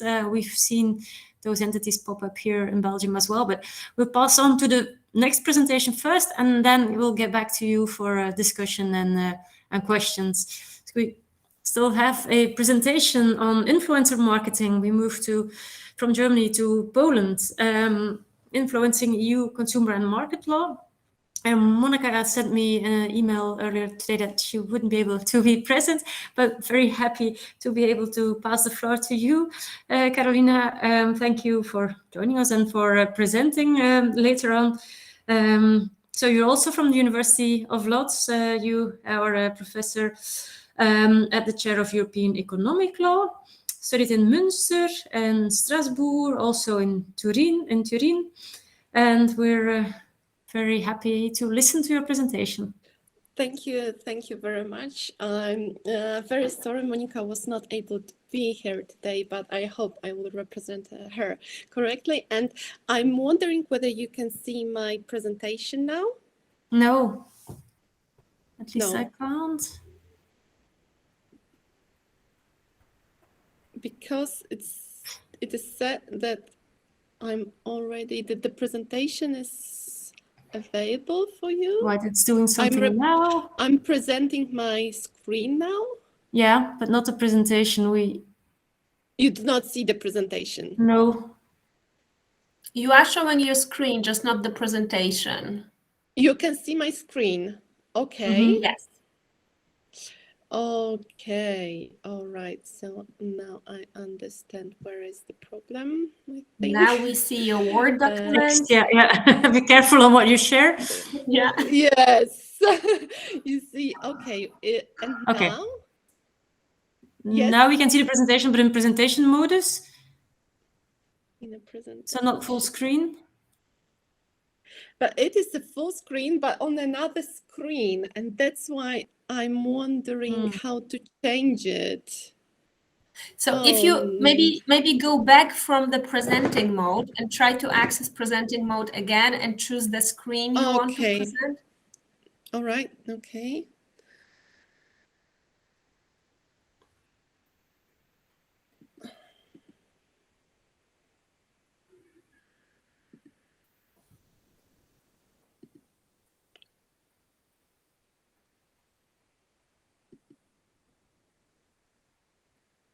Sorry for that.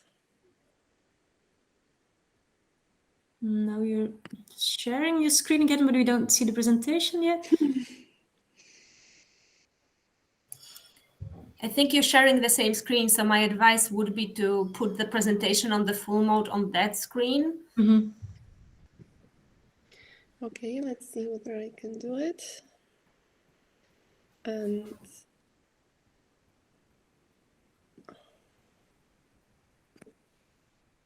And that's all what I can do. Now okay, but we can also if you click here on the three dots that you have under the PowerPoint presentation, you have like three dots. Here. You should be able to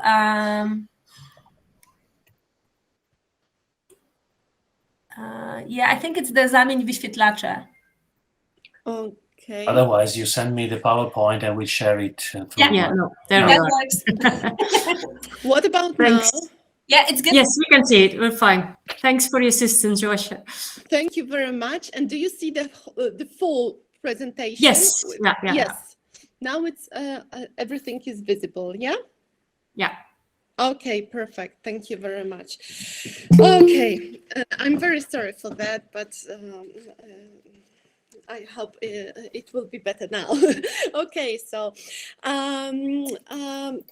the aim of my and Monica presentation is to assess the role of the President of the Office of the Competition and Consumer Protection working in shaping consumer law in relation to influencer marketing.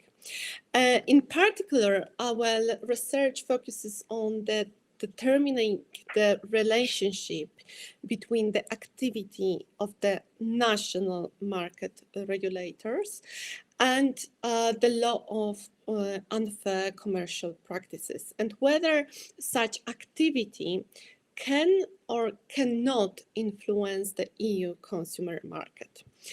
The issue of the influencer marketing, which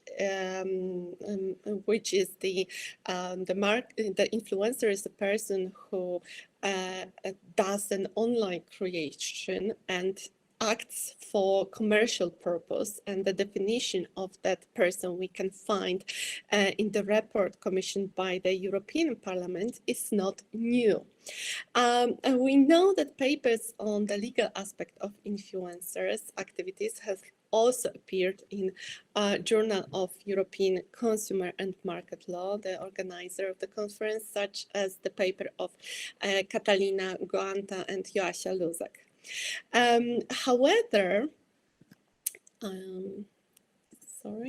Okay, here. And however, in Poland, influencer marketing in the legal context has only been in the limelight since the fall 2021, when the president of UOKiK issued statements on initiation of investigations against the influencers. The president of UOKiK in Poland conducted proceedings relating to the violation of consumer interests, but only collective consumer interests, not individual. Therefore, he can play the important role in protecting Polish consumers. However, we believe that in case of influencers, this role is unfortunately not particularly important due to the insufficient level of enforcement. The first investigation from fall 2021 concerned the issue of hidden advertisement by influencers, and the second is so-called scamming, so the various types of fraud involving the misleading the audience. Suddenly, after this first announcement on hidden advertisement, the number of posts tagged as advertised increased by almost 80%. That means that a lot of advertising content was not, but unfortunately still is not, tagged as advertising at all. This empirical research also proves that the UOKiK's president actions are notable, and the actions are visible in the market and have reached the influencers. Many of them have realized that their actions are not without concern from the perspective of the law. In Poland, the influencer market is a fairly new environment, but quite dynamic one.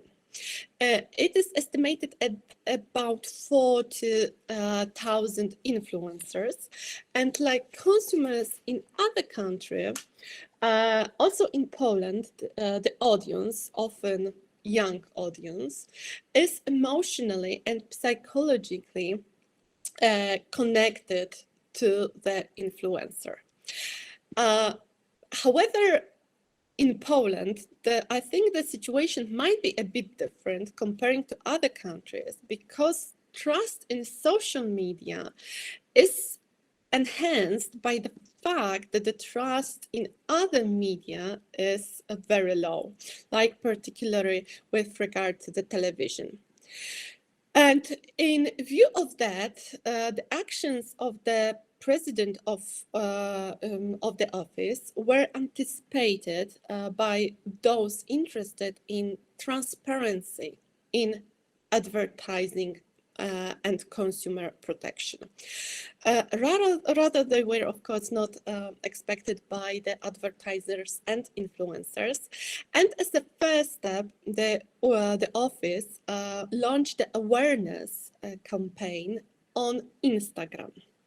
This was supposed to improve targeting influencers and consumers, and this communication on Instagram went together with collection of opinions from the followers on whether the marketing activities of influencers should be tagged or not.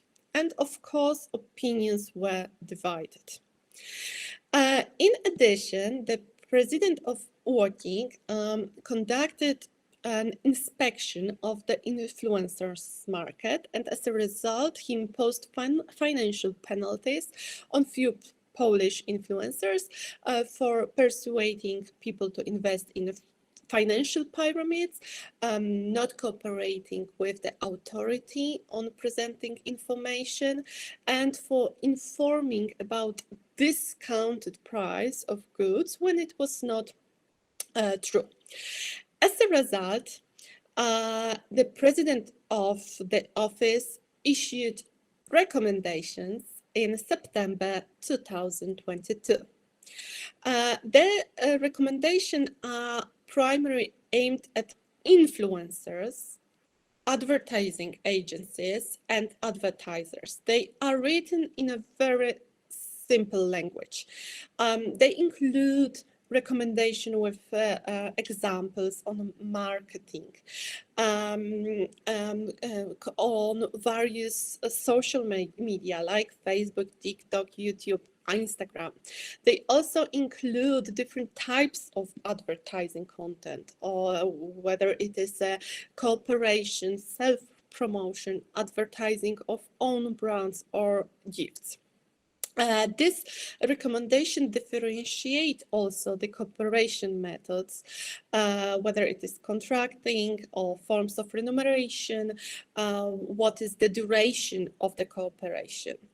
The marketing of advertising materials should be clear and ambitious and understandable to any recipients. It must be visible both for regular observators and also for those who became acquainted with the influencer for the first time.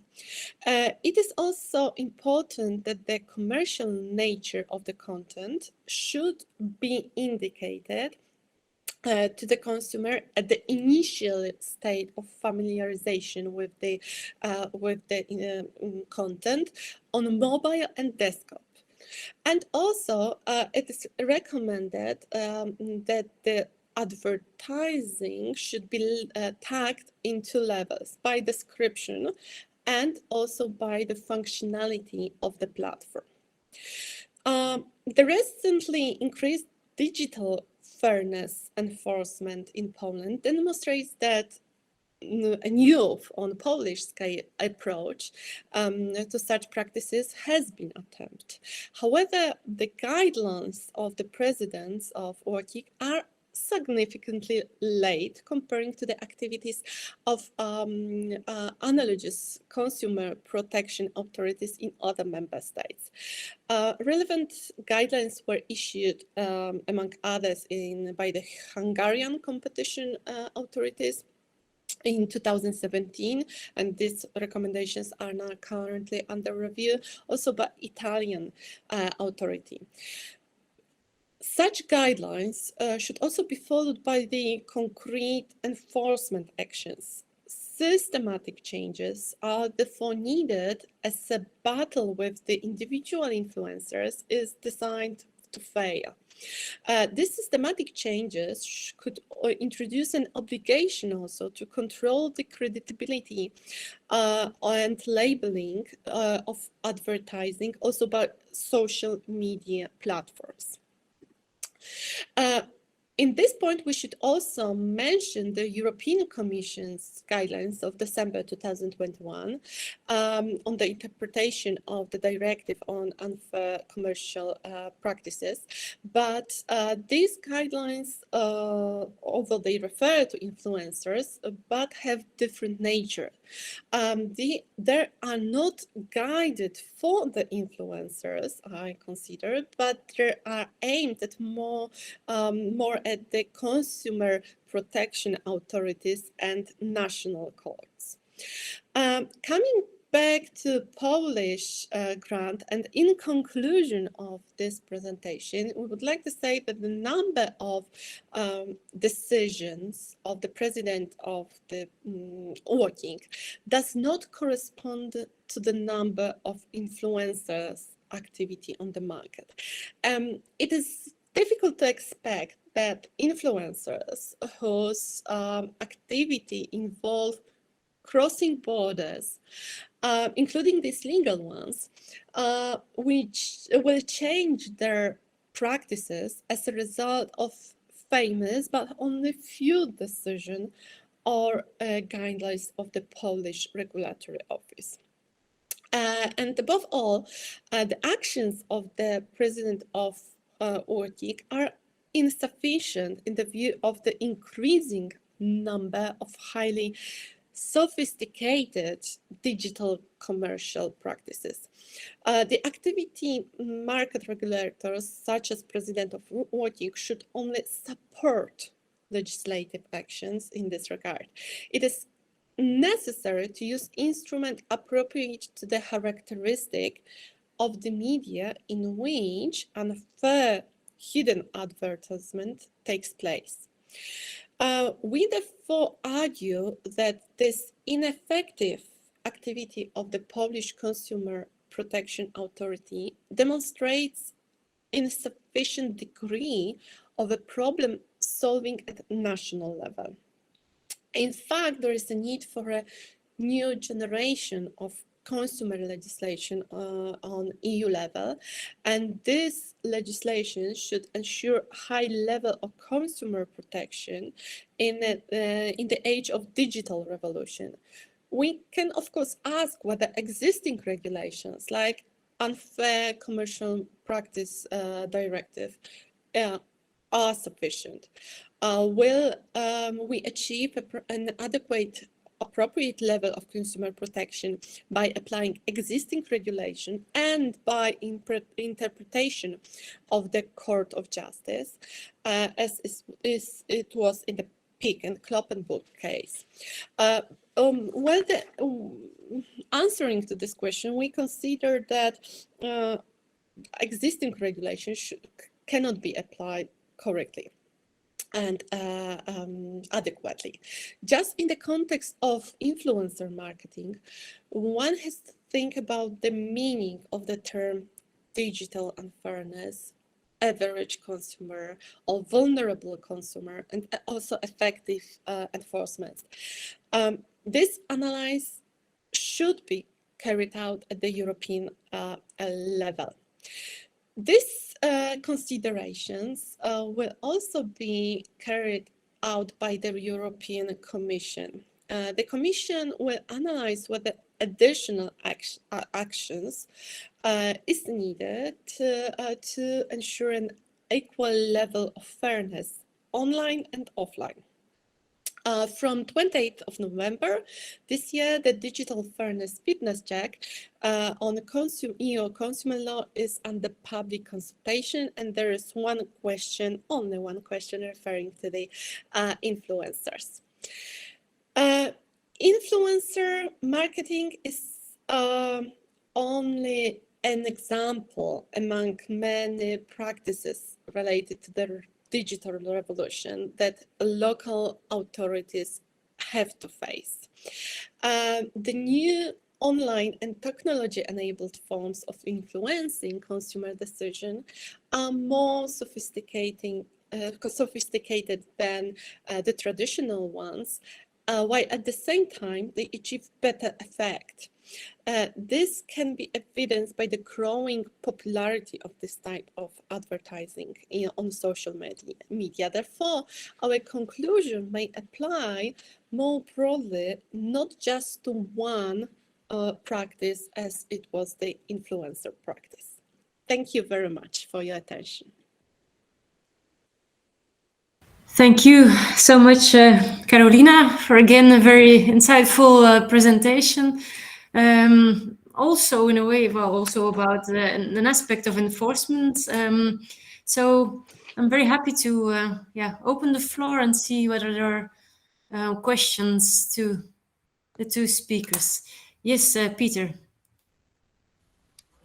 Thank you very much, and thank you everyone for what's been an absolutely fantastic event. I've really enjoyed it. This is a question for David.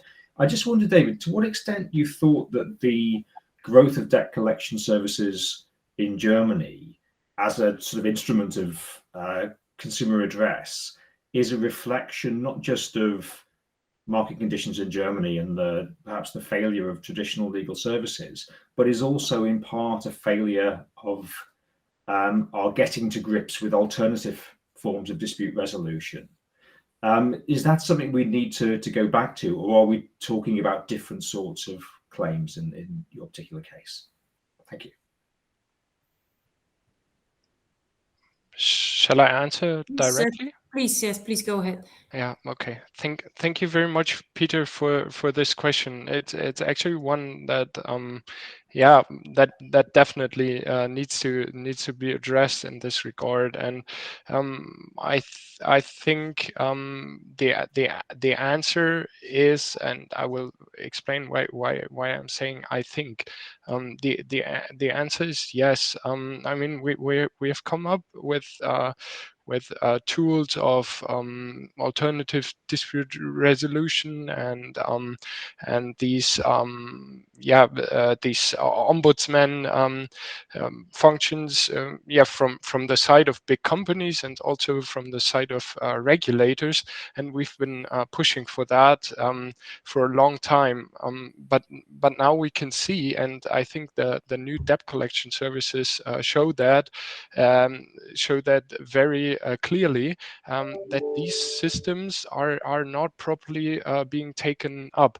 I will give you a very quick and clear example. So when it comes to flight delays or your flight being cancelled, there is, as you will know, a very clear EU regulation, and it's directly applicable. And there are not that many open questions. Still, the companies, the big flight providers, are refusing to engage with their customers when their flights are delayed. So it's always the case that they let the new debt collection services step in, bring the case to court, and even in court they don't settle, but they fight it through, even if the case is crystal clear. And that's one reason why the courts are so overwhelmed by this, because and it shows, in my opinion, that before we had these new providers, the alternative mechanisms that we had come up with simply either didn't work, were torpedoed by the companies, by the businesses, or weren't taken up properly by the consumers. So it's one of these reasons. And to finish by why I said I think, we're simply missing the data. When it comes to Germany, you don't even have a proper assessment of legal needs. You can't really tell what consumers are looking for and where they were lacking anything. Thank you. I'm looking around whether there are other questions. Yes, Joasha, please. Thank you. Very interesting presentations. So I would like to ask a quick question to both speakers. So to David, to follow up, as you've mentioned, we've seen this collection debt services happening, especially in the area of travel.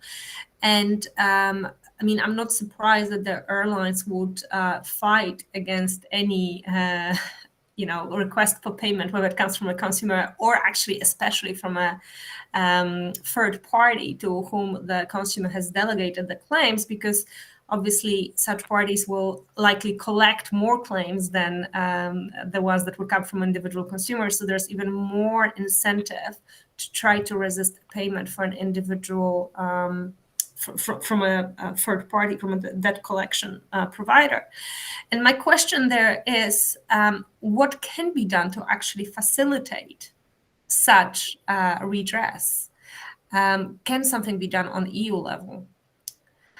Now, to Carolina, very interesting presentation, and I'm really happy that you're following up on what could be done on the national level, especially in regarding of digital influencers and their practices. But I wonder whether we can actually reasonably expect that specific guidance would be provided for individual technologies, considering the fast development of these technologies, and considering that even if, let's say now, UOKiK would issue guidance that on Twitter, this is what should happen, or on Facebook, this is what should happen, the buttons would change, the way you present posts would change, and such guidance could become obsolete very quickly. So would we rather not need a bit more broader guidance with maybe some examples in it as to specific technologies, but still the principles that should be said there are still quite relevant. Yes, please, maybe David can start. Yeah, sure.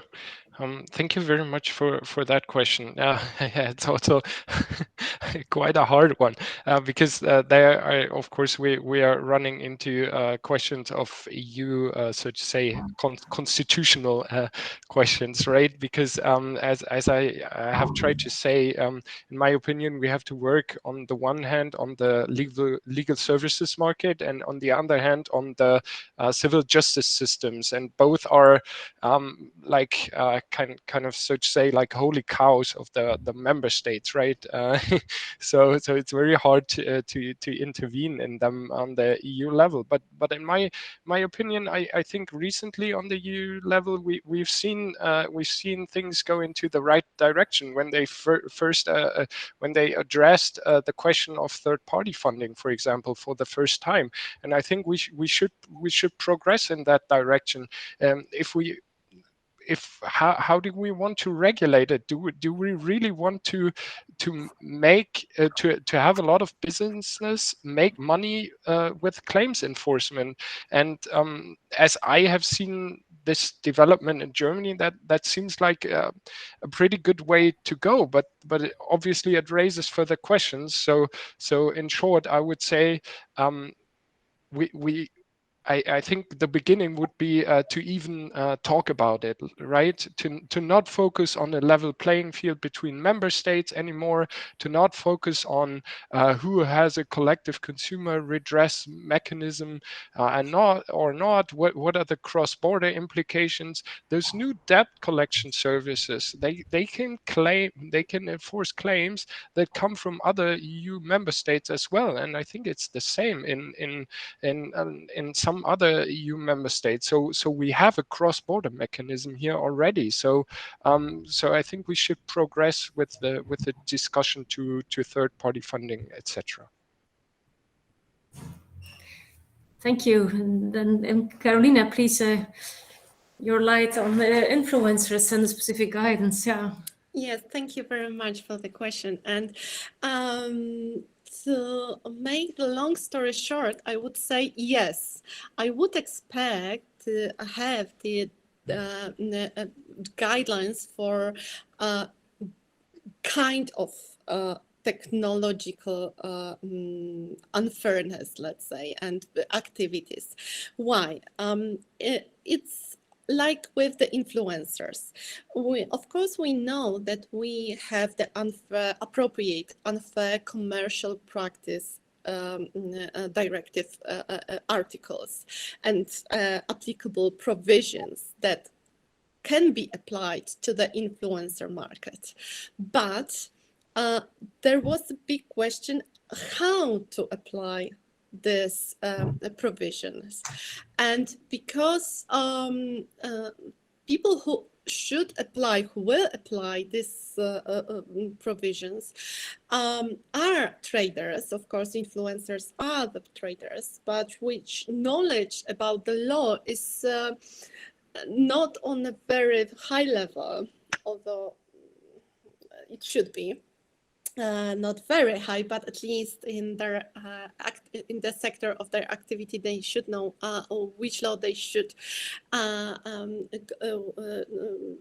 is applicable to them. But what I would like to say is that this kind of short, simple information from the market on how to behave and how to conduct the activity, I think is needed.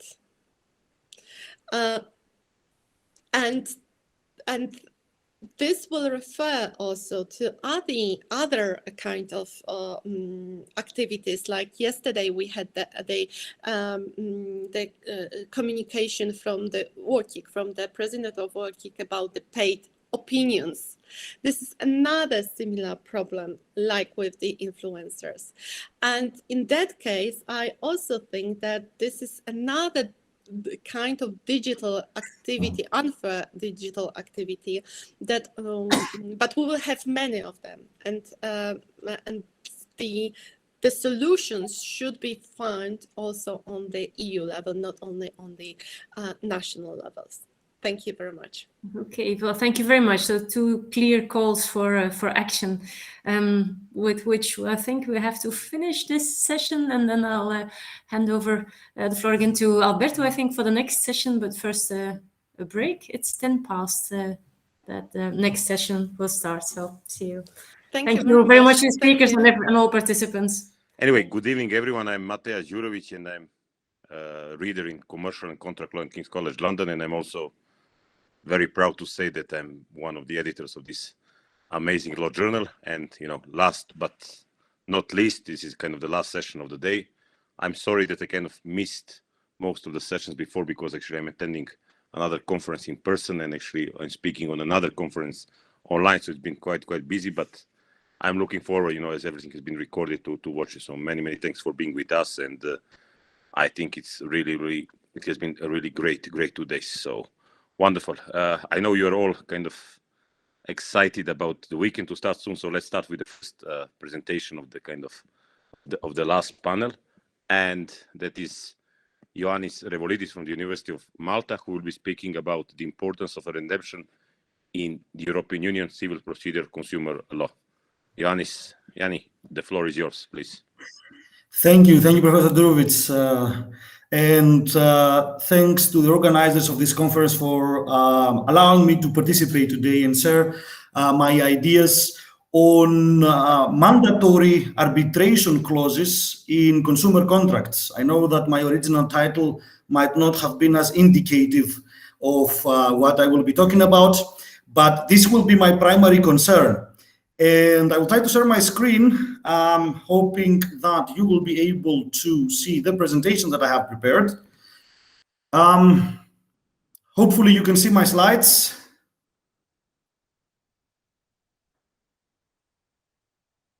Yes, we can see. Excellent. Yeah, thank you.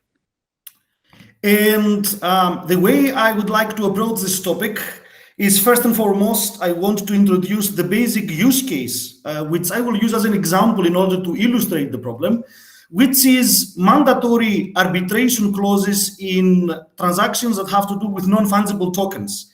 I will also take a couple of seconds to explain what non-fungible tokens are, and then I will come to the main part of the presentation, which is to explore whether people that buy non-fungible tokens, whether they qualify as consumers, and whether the interplay between mandatory arbitration clauses in these transactions and the Brussels 1A regulation is satisfactory or puts European consumers in a satisfactory procedural position.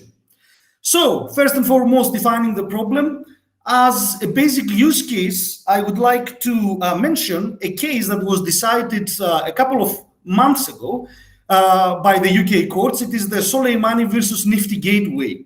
And what happened in this case is the following. Mr. Amir Soleimani is a person domiciled in the UK, and he's also an investor, a person that has a rather large net income, and a person that is interested in doing transactions that have to do with art.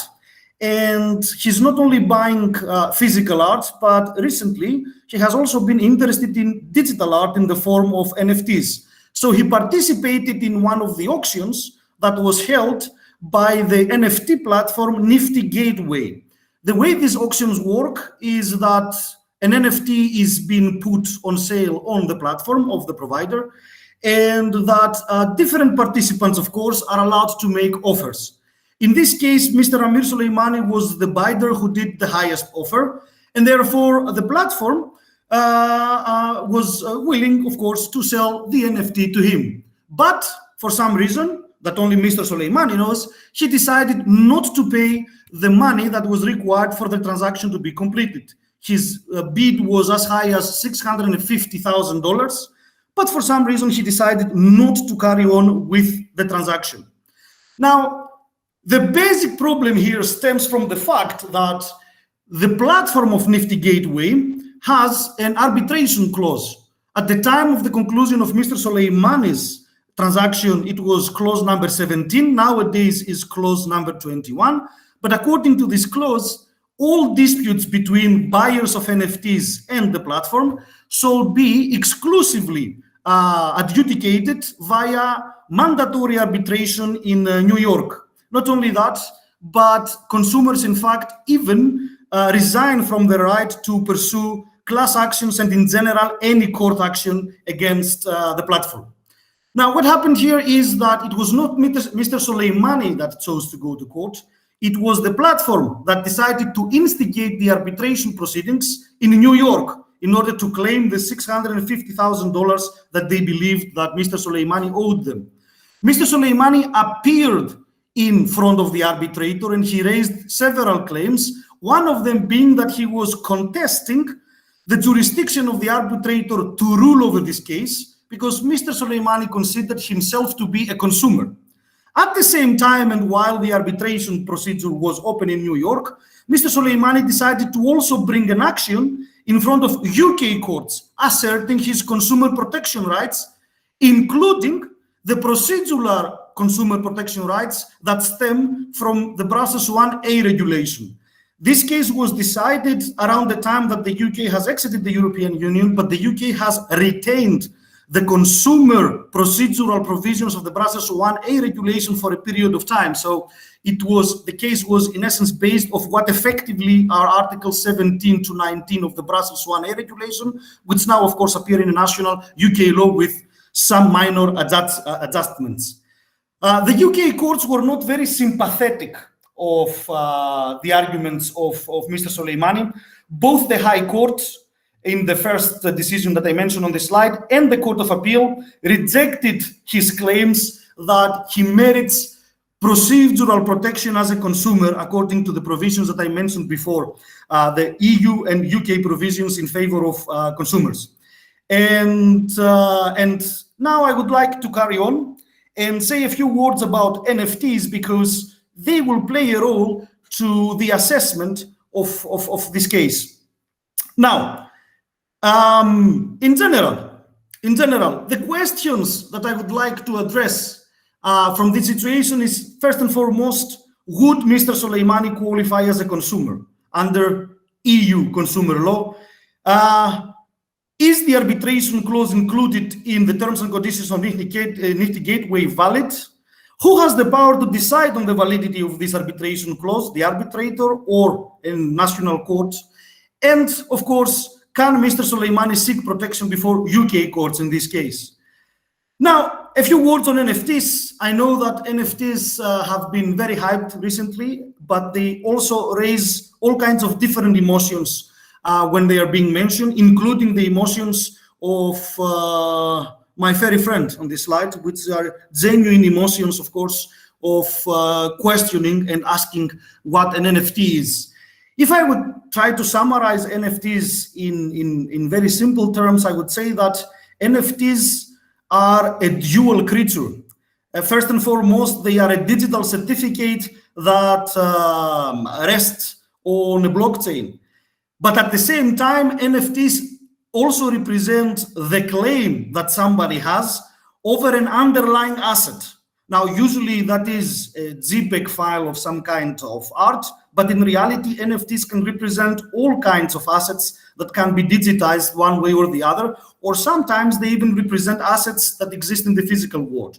But this case is one on digital assets, and I would like to remain within the realm of digital assets. In fact, I was able to locate the NFT for which the dispute was open. I believe is that one. It is the Abundance NFT, which I hope you can see in my screen, made by Artist People, one of the most prominent artists in the area. And if I click here, that is the so-called smart contract of the NFT. So this is how the smart contract looks like. This is part of the ledger, of the blockchain ledger, where the NFT is located. And if one is, so to speak, brave enough and is able to read software code, this is also the code of the smart contract, which technically defines the characteristics of the NFT. Now, why does that matter in legal terms? What are NFTs in legal terms? Well, And of course, do they amount to consumer transactions? Well, the legal nature of NFTs is heavily contested. Some people claim that they are securities or other investment vehicles. UK and Singapore courts have recently claimed that they might qualify as property, and other commentators are proposing all kinds of different solutions. What is important in the context of this presentation is to see whether NFTs could fall within the ambit of European consumer law, and most specifically civil procedural consumer law, that is Articles 17 to 19 of the Brussels 1A regulation. So are NFT buyers consumers under EU law? Well, why is that even a question? First and foremost, because NFT transactions are considered to be highly speculative. NFT buyers appear to behave like professional investors. If one looks, for example, at the case of Mr. Soleimani, he's a very rich individual who seems to be spending a lot of his time in investments. And also, many people claim that NFTs have no real personal utility. They're just speculative economic assets, so they shall not merit any consumer protection. On the other hand, if we look at the case law of the Court of Justice of the European Union vis-à-vis the different creatures that have claimed protection as consumers under the Brussels 1A regulation, I would say that in all probability, or in many cases, NFT buyers might qualify as consumers. If we look at the triad of cases from the Court of Justice of the European Union, the Helga Löber, the Kolassa, and the Petrutsova, in all of these three cases, we have to deal with claims of investors, people that were actually buying securities. And the Court of Justice of the European Union was welcoming them as consumers within the meaning of Article 17 of the Brussels 1A regulation.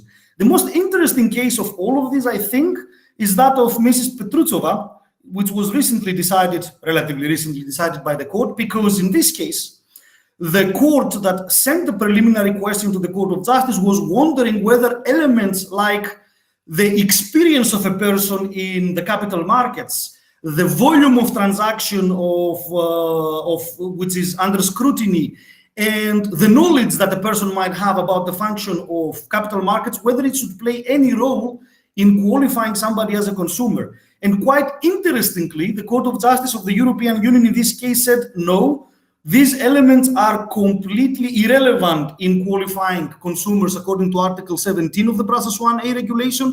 What really matters is that the securities or investment contracts are concluding from a person that is not otherwise a professional investor, which means that in many cases, no matter the legal nature of NFTs, whether they are securities or not, buyers of NFTs might qualify as consumers. In fact, both UK courts in the Soleimani case accepted that despite the fact that Mr. Soleimani is a very rich person, despite the fact that he concluded a transaction of $650,000, he would still qualify as a consumer. Although I have to admit that the UK courts accepted that with a little bit of caution. It seemed that they implied many times that Mr. Soleimani is a rather borderline consumer, or at least that was their sentiment towards him.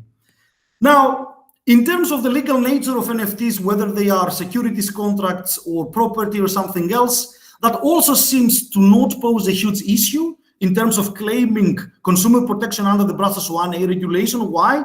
Because it seems like Article 17, especially Article 17, paragraph 1, letter C of the Brussels 1A regulation, seems to be agnostic towards the legal nature of the contract that is being concluded. In fact, in a very inclusive manner, Article 17 mentions all other cases, which means that even from that point of view, the legal nature of the transaction will not necessarily make consumer protection impossible. Now, what is the interplay between the Brussels 1A regulation and these mandatory arbitration clauses, especially in view of the fact that, as I have tried to establish earlier, in many cases, buyers of NFTs will qualify as consumers? Well, First and foremost, I know that there are several arguments both in favor and against of consumer arbitration. For example, a typical argument in favor of consumer arbitration is that arbitration is cheaper. Arbitration is also simpler, faster, and some people claim that arbitrators might even be better equipped or qualified than judges to rule over consumer problems.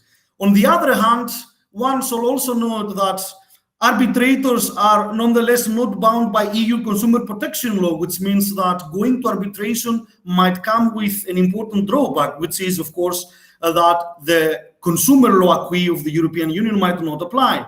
Procedural guarantees in terms of conducting the arbitration proceedings might vary. Some arbitrator providers might have concerns about weaker parties, others might not.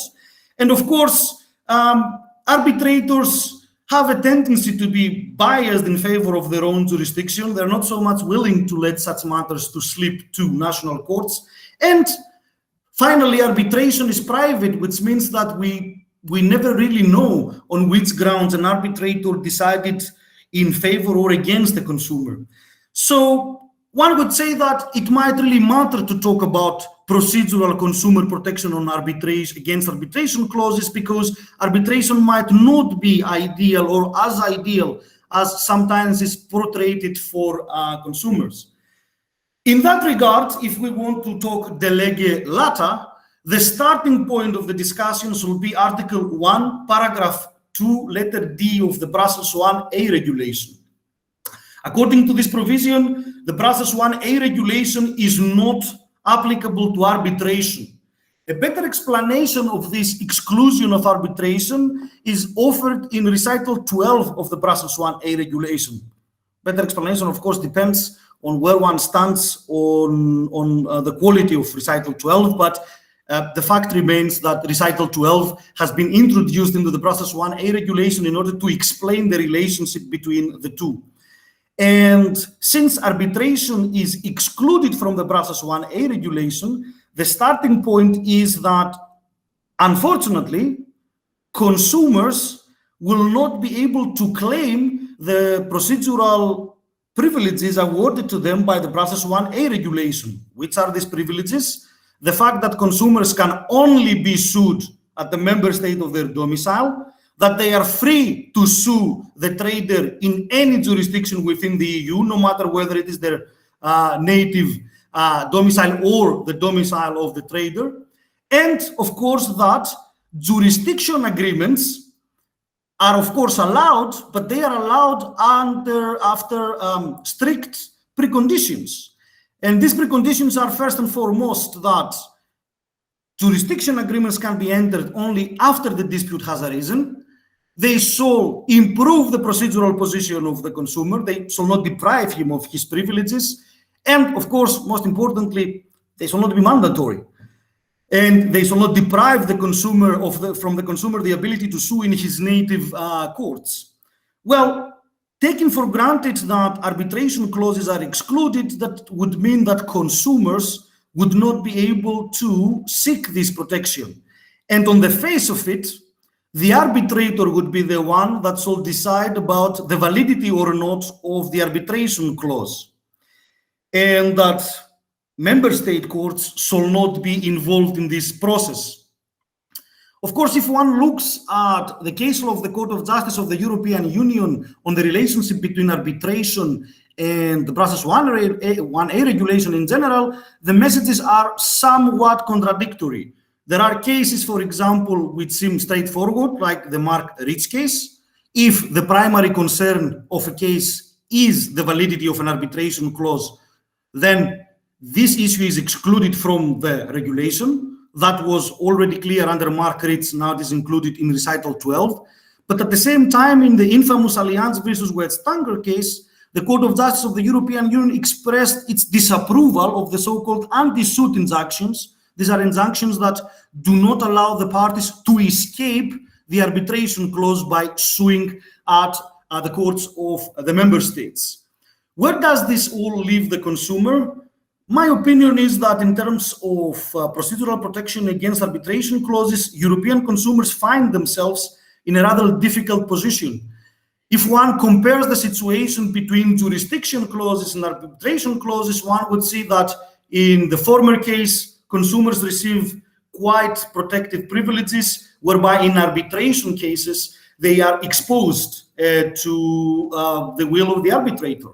And one might say that might not be so detrimental, but I remind that if consumers do not have a recourse against arbitration clauses, that might mean that they might have to go all the way to New York to defend themselves.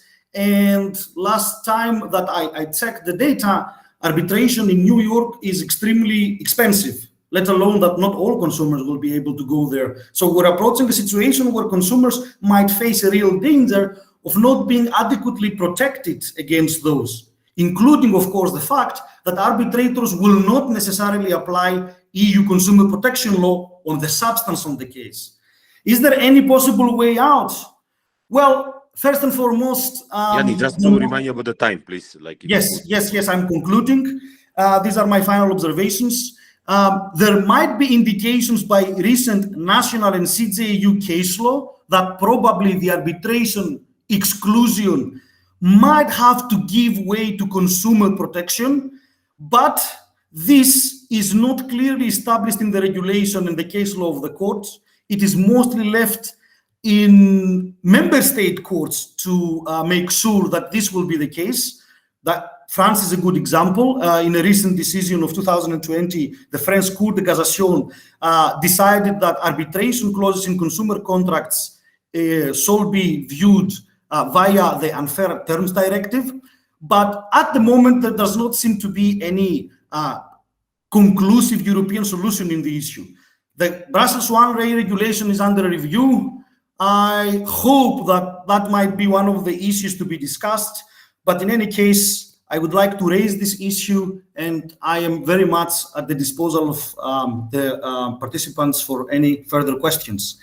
Thank you very much. Thank you very much, Yanni, for this very interesting presentation. And I'm sure there are going to be a lot of questions. But we now have to listen to our last, but again, not least speaker. That's Dr. My good friend from University of Southern Denmark, Dr. Katalin Gabriel Stănescu. Please, the floor is yours. And Katalin will be talking about the enforcement of consumer financial protection rules. Please. Thank you very much. And thank you again for being with us today. Thank you, Mattia. Thank you, everyone, for having me. I'm trying to figure out how to share my screen, because I do have a presentation. Seems like it's I'm suffering from the same issue I've seen reoccurring. Okay. You're only seeing my face. No, it was perfect 5 seconds ago. Just click on the PowerPoint icon. Okay. Can you see it now? Very good. All right. All right. So the topic of my presentation today will be the enforcement of consumer financial protection in Romania. Your conference corresponds with 2 milestones in consumer protection in Romania. We celebrate 30 years since the foundation of the what is now called National Authority for Consumer Protection, and also 15 years since we joined the EU.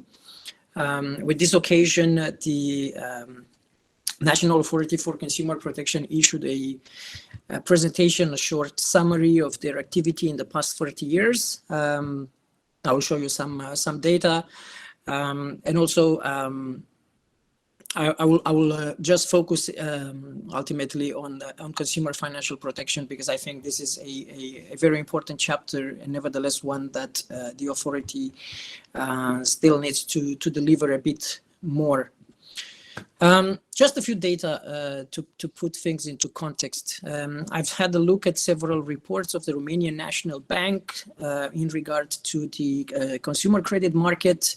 That includes credits for consumption, residential credit, and other credits offered to consumers. You have here the figures in lei and also the figures for credits offered in foreign currencies. I chose three moments in time for illustration. The first one is January 2007, when we actually joined the EU. At that time, the credit market in lei was the equivalent of 4.8 billion euro, while the market in foreign currency was 3.5 billion euro. As you may see, it grew exponentially in only 3 years. In December 2010, it already reached 73 billion euro and respectively 135 billion euro. While in 2021, which is the latest report, the market in lei was already 1.3 trillion lei. That makes it 279 billion euro. This is the size of the credit market in Romania at the moment. I've also put here some information about the debt collection market of consumer debt. This is official data that I obtained from the National Authority for Consumer Protection in 2021. In 2020, for instance, 3.9 million people have been subjected to debt collection in Romania. That's relatively 20% of the population. Basically, 1 person in 5 experienced a meeting with a debt collector, while the recovered amounts from consumers, and this is the mandatory report that debt collection agencies have to do in Romania. I said that in 2020 only, for instance, the market was 244 million euros. So once again, quite a sizable market. Just for the fun of it, I went also to the Association of Commercial Debt Management, which is the debt collector association in Romania, and checked their market studies. Their figures vary somehow from those that are reported to the National Authority for Consumer Protection, and that is strange for 2 reasons. First of all, because the association does not actually represent all the debt collectors in Romania. And nevertheless, the figures that they report as being collected from consumers are much higher than those that the national authority has. Also, it's very interesting that until 2017, when the reports became mandatory to the national authority, there is a mismatch, if you see here on the table, between figures from 1 year to another. So in the 2016 report, for instance, they claim to have recovered 400 million euros, while in 2017, while reporting back on 2016, they said it was actually only 329. The figures seem to decrease, and that is something a bit strange. It's also very strange while the National Consumer Protection Agency has much smaller figures. So somewhere there is a problem in reporting, not to say more. Now, again, discussing the background of enforcing consumer financial protection, I listed here the attributes of the National Authority for Consumer Protection. It supervises compliance with consumer protection legislation. It investigates contraventions and orders measures to limit consequences. And it also acts as a resolver or forwards for resolving consumer complaints. Some specificities about this authority is that it's a specialized central public administration organ. It's subordinated to the government, and it is fully financed by the state. The most important consequence of this, and I call it also a major weakness, is that the agency is or can be at least politically controlled. And I have here a very telling example. In February 2021, a former retail bank director was appointed as the head of the National Authority for Consumer Protection.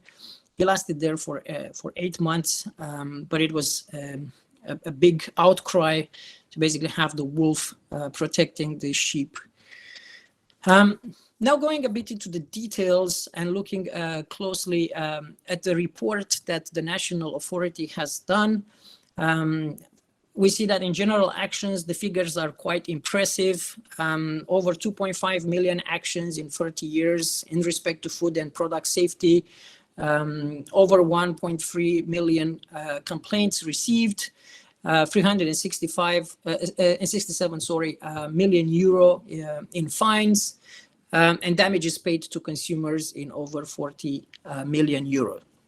Even statistically, if we are to divide these figures to the 30 years, we see that basically they handled almost 7,000 actions per month, and the fines could be narrowed down to 1 million euro per month. The figures are not so impressive if we move to financial protection. In financial protection, the authority claims to have received only 76,000 complaints, and basically issued fines of only 6.9 million euros, and also to have recovered for the consumers around 5 million lei, that's roughly 1 million euro, 9.1 million euros, 22 million Swiss francs, and 1,500 pounds. If we are to put it again statistically, we would see that basically the fines in consumer financial protection amount to only 19,000 euro per month, which is very underwhelming and obviously non-deterrent if we are to look at the size of the market, which I've just presented at the beginning. I also have here several official figures from the national authority.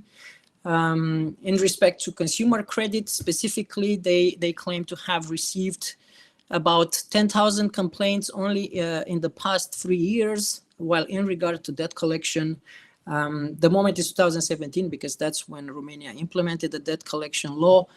It received 1,270 claims against debt collectors, but only 108 were found to have merits. Once again, the sanctions appear to be non-deterrent. The biggest fine was 6,000 euro, and they issued only 3 of those, one fine of 4,000 euro and one of 400 euro. But the authority informed me that they issued a lot of written warnings. Once again, this needs to be relative to the actual size of the market. In lei, they covered around 4.9 billion. That's approximately 1 billion euro. I have here, but I'm probably going to speed up over it, some other aspects of consumer financial protection. For instance, the personal insolvency, which is also handled by the National Authority for Consumer Protection. This is a major flop in Romanian legislation. It's a non-functioning law, and it's intended to be a non-functioning law. Basically, in an official statement to the IMF, the Romanian government undertook in 2013 not to implement any legislation that might undermine the so-called credit discipline, which included a personal insolvency law. This law was adopted in 2015 and postponed from application until 2018. Since then, only 129 files were received by the authority, which is, of course, a very small number. Also, we have recently an increased attention in regards to utility and invoices for utilities, especially energy invoices. A commandment for energy was created in 2021. It already undertook 22 actions and issued fines in amounting to 40,000 euro, plus an obligation to recalculate all defective invoices. This is a process that I've encountered also in Scandinavia. Basically, utility companies cheat their customers when it comes to the calculation of invoices. And this is obviously a matter that gains significance in Romania as well. Now, if I am to zoom a bit deeper and look at 3 famous cases regarding consumer financial protection, I start with the latest one, the Raiffeisen Bank case. During 2006 and 2009, the bank engaged in unfair commercial practices regarding the interests of consumer credit agreements. These affected about 9,000 consumers. An investigation took place only in 2017, so after the financial crisis. An order was issued against the bank to return these unfair perceived interest to consumers. Obviously, the bank took the case to court. And finally, this year in March, the High Court of Cassation and Justice endorsed the order of the authority and obliged the bank to return the money. It's 21 million euros that consumers were basically defrauded by the bank. So far, 5,500 of these have seen back the money plus interest, while 3,000 are still awaiting payment. The other cases are BankPost and OTP Bank. These are also cases that date from the financial crisis moment. Basically, during 2008 and 2010, both banks have assigned debt portfolios to offshore holding companies, which were then resent back for administration and collection to the original seller. The whole purpose of this scheme was, on the one hand, to minimize the tax exposure and the prudential rules implemented by the Romanian National Bank, and at the same time, basically, to continue to extract from Romanian consumers all sorts of banking fees. In the case of BankPost, these losses were estimated at 300 million euros, while in the case of OTP, they amounted to 200 million. In both cases, the Romanian National Bank, which is the supervising authority of the financial market, did not interfere, neither did the tax authorities. There is a bigger problem here regarding these two cases, because initially the national authority did not want to take action either. In the end, the case was became public due to whistleblowers from one of the county agencies, and subsequently action was taken at a central level. BankPost was fined 150,000 lei, that's roughly 35,000 euro, and was obliged to return the 300 million euros to consumers. And a similar measure was taken against OTP. Both banks took the case to court and won the case against the national authority. At the same time, in the case of BankPost, a criminal complaint for tax evasion and money laundering was filed against the bank. Ultimately, the criminal authorities refused to take the case to court, alleging that the bank has already been sanctioned, and I quote here, by a hefty fine from the National Authority for Consumer Protection. And at the same time, the bank paid the additional taxes owed to the authorities after recalculation. So they saw no reason to take further action. Finally, and this is a quite recent case with a lot of impact on the Romanian market, the Blue Air saga. Blue Air is a national low-cost flight company which took the habit of selling tickets for flights that it never intended to conduct. Several flights were cancelled between 21 and 2022, basically amounting to almost 200,000 reservations, which amounted also to 13 million euros. Basically, by this money, the consumers credited the company, which later on did not reimburse the consumers. This practice continued in 2022 as well, finally amounting to almost 20 million euro in debt to consumers. Out of this money, and following the first intervention of the National Authority for Consumer Protection, only 0.7%, that's around 600 reservations, were returned in cash, while another 10% were returned in the e-wallet. So the remaining 90% of the consumers almost did not see any money. The company was fined with the biggest fine in Romanian history, 2 million euro plus some additional funds and interest, and also their activity was suspended until the cessation of unfair practices and the implementation of the measures conducted by the authority. Ironically, somehow, the company actually took a very strong stance against these measures. They alleged abuse of power They filed a criminal complaint against the new director of the National Authority for Consumer Protection, refused to cooperate with the investigating authorities, and ultimately suspended even more flights, so affecting even more consumers in order to put pressure on the government not to pursue them any further. To conclude, these 30 years of experience that we have now with consumer protection in Romania show a pretty early rise of consumer protection legislation in Romania. We have it in place since 1992, and there is, I would say, a pretty steady pace in enforcement. However, this enforcement is not equally distributed, and I would say that when it comes to financial protection, very little has been done, despite the fact that it's a sizable market and the impact on the lives of consumers and their economic well-being, it's tremendous. The cases I've mentioned and many others, which I couldn't put here in the presentation, reveal the fact that we have still a lot of issues arising from political influences, the lobby of the financial industry, certain instances of regulatory capture, regulatory gaps, lack of will in action, lack of professional or lack of sufficient staff, and also proper financing of the authority.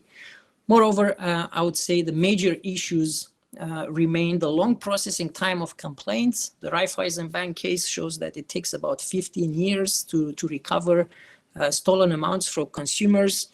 There is obviously a lack of adequate remedies. The fines are too small. They don't have an actual deterrent effect. Hopefully that will change with the changes in EU consumer legislation. There is an obvious lack of cooperation between authorities, and there's still a lot of learning by doing. This being said, I thank you very much for your attention, and I look forward to your questions if there are any. Thank you. Thank you very much, Katalin, for this super interesting presentation. Now it's time for questions to our two speakers, for Yanis and Katalin. Who would like to ask a question or make a comment? Peter, hello, please, the floor is yours. Thanks very much, Mateo. Thank you very much indeed for the presentations. A question for Katalin about the powers that are available to the authority. You mentioned about the remedies being inadequate, and I wondered if you had any thoughts about the sorts of sanctioning powers that you think would be particularly beneficial. Oh, I wish I had an answer to this, but I'm not a lawmaker or a policymaker, and I have to confess that my views are quite influenced by the American example. Obviously, in the case of Blue Air, for instance, the fine was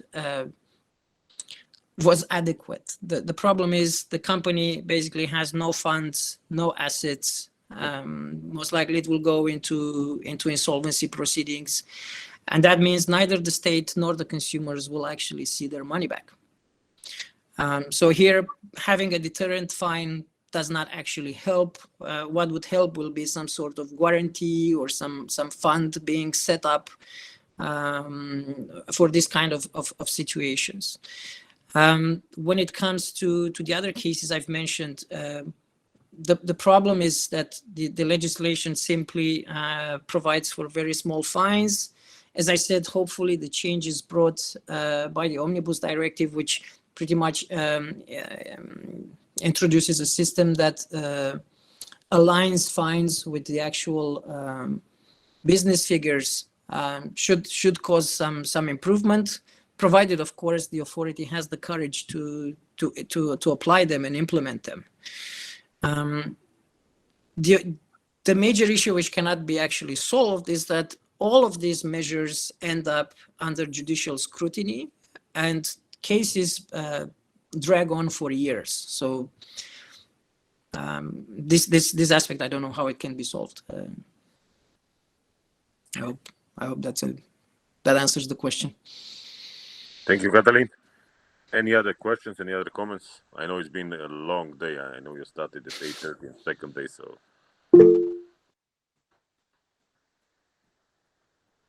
Yes.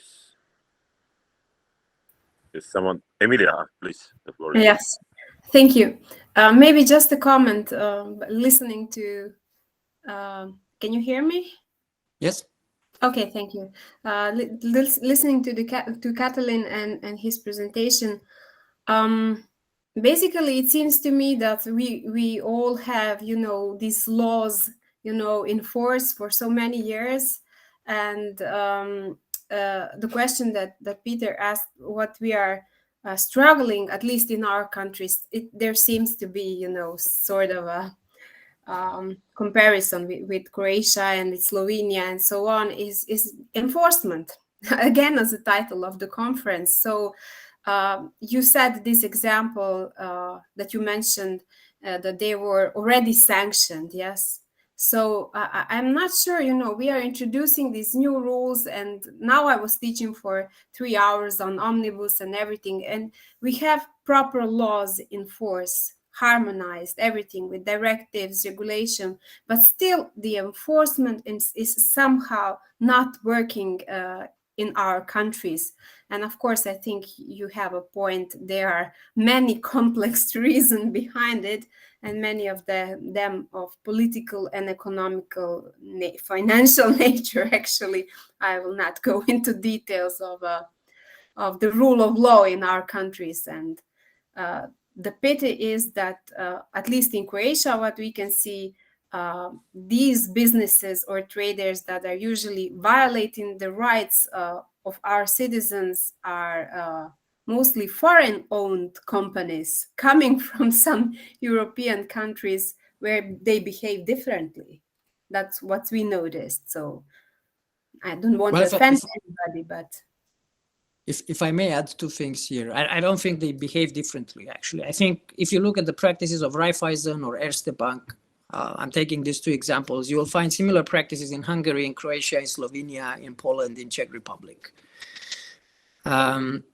The second comment I want to make, I don't think it's necessarily an issue affecting us. Maybe it's more visible because we are more exposed and less experienced.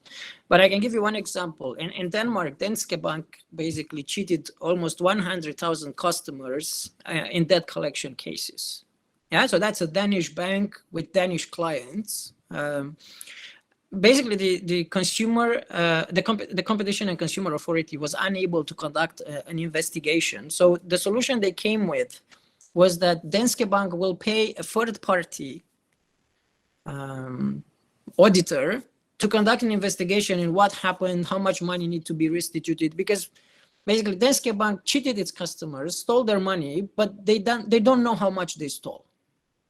And the Consumer Authority was unable to conduct an investigation on its own to determine that. The report was supposed to be submitted in October last year. It's still not out. So you have also an issue of enforcement here. This is a rich country with a lot of experience. Nevertheless, when they are confronted with cases of this magnitude, they simply don't have the resources and the capacity to do it on their own. And it remains, of course, a question for me how it will work with, with a third-party investigation, which is actually paid by the bank who is investigated. So I'm afraid what I'm trying to say is that we cannot entirely generalize our conclusions. I'm afraid, although there is merit in what you said. Good, thank you. An interesting discussion. Any other question, comments? If not, I would like to thank you all very much for your attention. And, I would like to give the last words to our dear colleague and friend Alberto, because he was actually the mastermind before the organization. There is Stefanos. Okay. Wait, I'm just trying to open the chat. Yanni, do you see the question? Do you want to answer to it? Yes. Some quick thoughts. Thank you, Stefanos, for the question. Generally speaking, the chances of consumers protecting themselves against an arbitral award is not an issue regulated by EU law because arbitration is excluded from the Brussels 1A regulation. It is left up to the national law of the member states, and the UK is no longer a member state, so it is now up to national UK law to decide whether the arbitral award would be enforced there.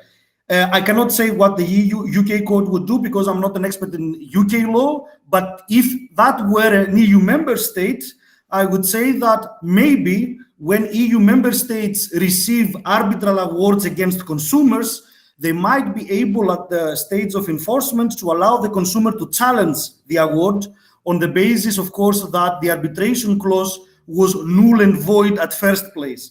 This is something that happened at the national level.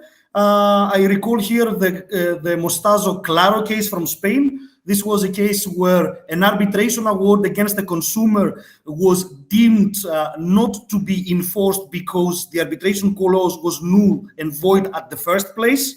But this again was a national case. I don't know whether EU member state courts would be willing to transfer this case law in international cases, but it might be an interesting starting point. In any case, there might be some hope that null and void arbitration clauses might find might create the conditions for some kind of consumer protection at the enforcement stage. Thank you very much for the question. Thank you, Yanni.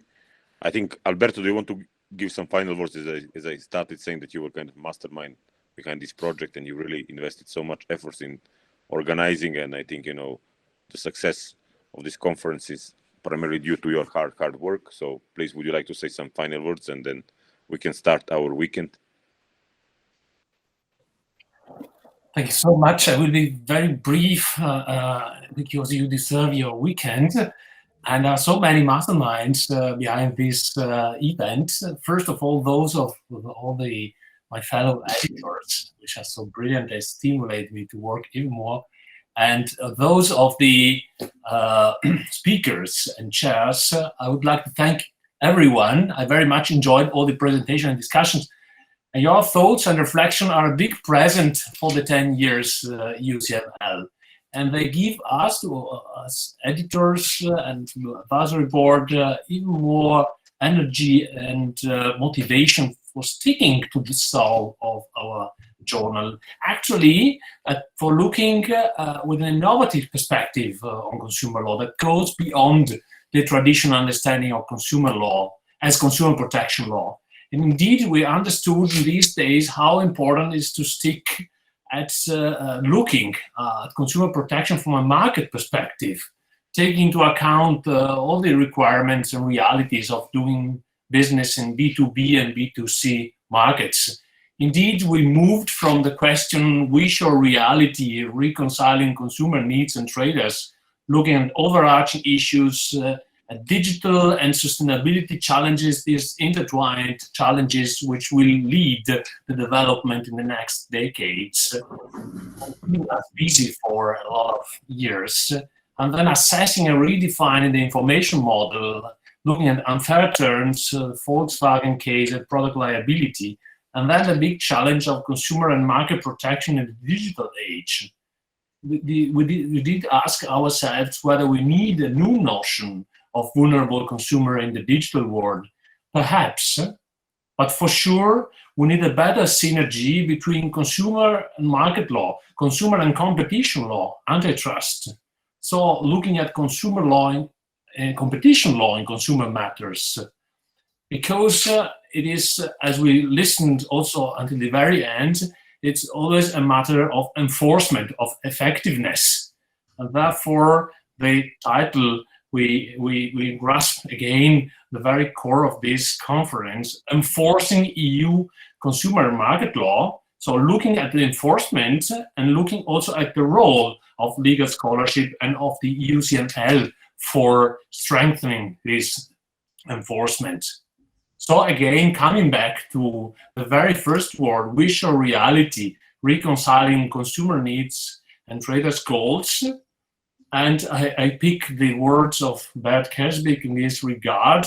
We need a third element of fostering the green transition through European consumer and market law. So consumer needs, traders' goals, and the overall environment. So I'm glad to see, for as last words, to say that the recordings will be available soon and uploaded to the UCML website. We will also put them on YouTube. We are confident they will become a hit on YouTube. And you will read the contributions in the next issues of UCML. As Ruprecht remembered, you will be able to access all the contributions both on paper and on Hein Online, Beck Online, and Kluwer-Law Online. So really wide access to UCML contributions. And another aspect which should be considered, if you would like to have 2 issues, 3 issues of the journal, Beck Publishing House generously offers this opportunity. You just go to the ucml.eu website, download the order form, and you will get 2 issues for free. It is not clearly stated there, but they will be for free with no prolongation or agreement there. And just filling the form and sending to the editor's account. And last but not least, I would like to thank warmly all my fellow editors, which are an amazing team of people which enrich my working environment and personal life. And I'm really thankful and grateful for their presence and the cooperation with them.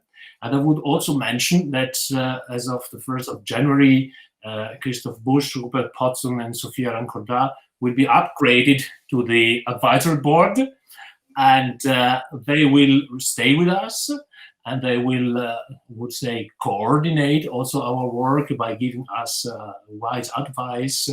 And I'm most thankful to them for what they did for creating this big project and for sharing their brilliant ideas with us. And I'm looking forward to the next anniversary conference. And I thank you all for your presence on the occasion of this anniversary conference. Thank you very much.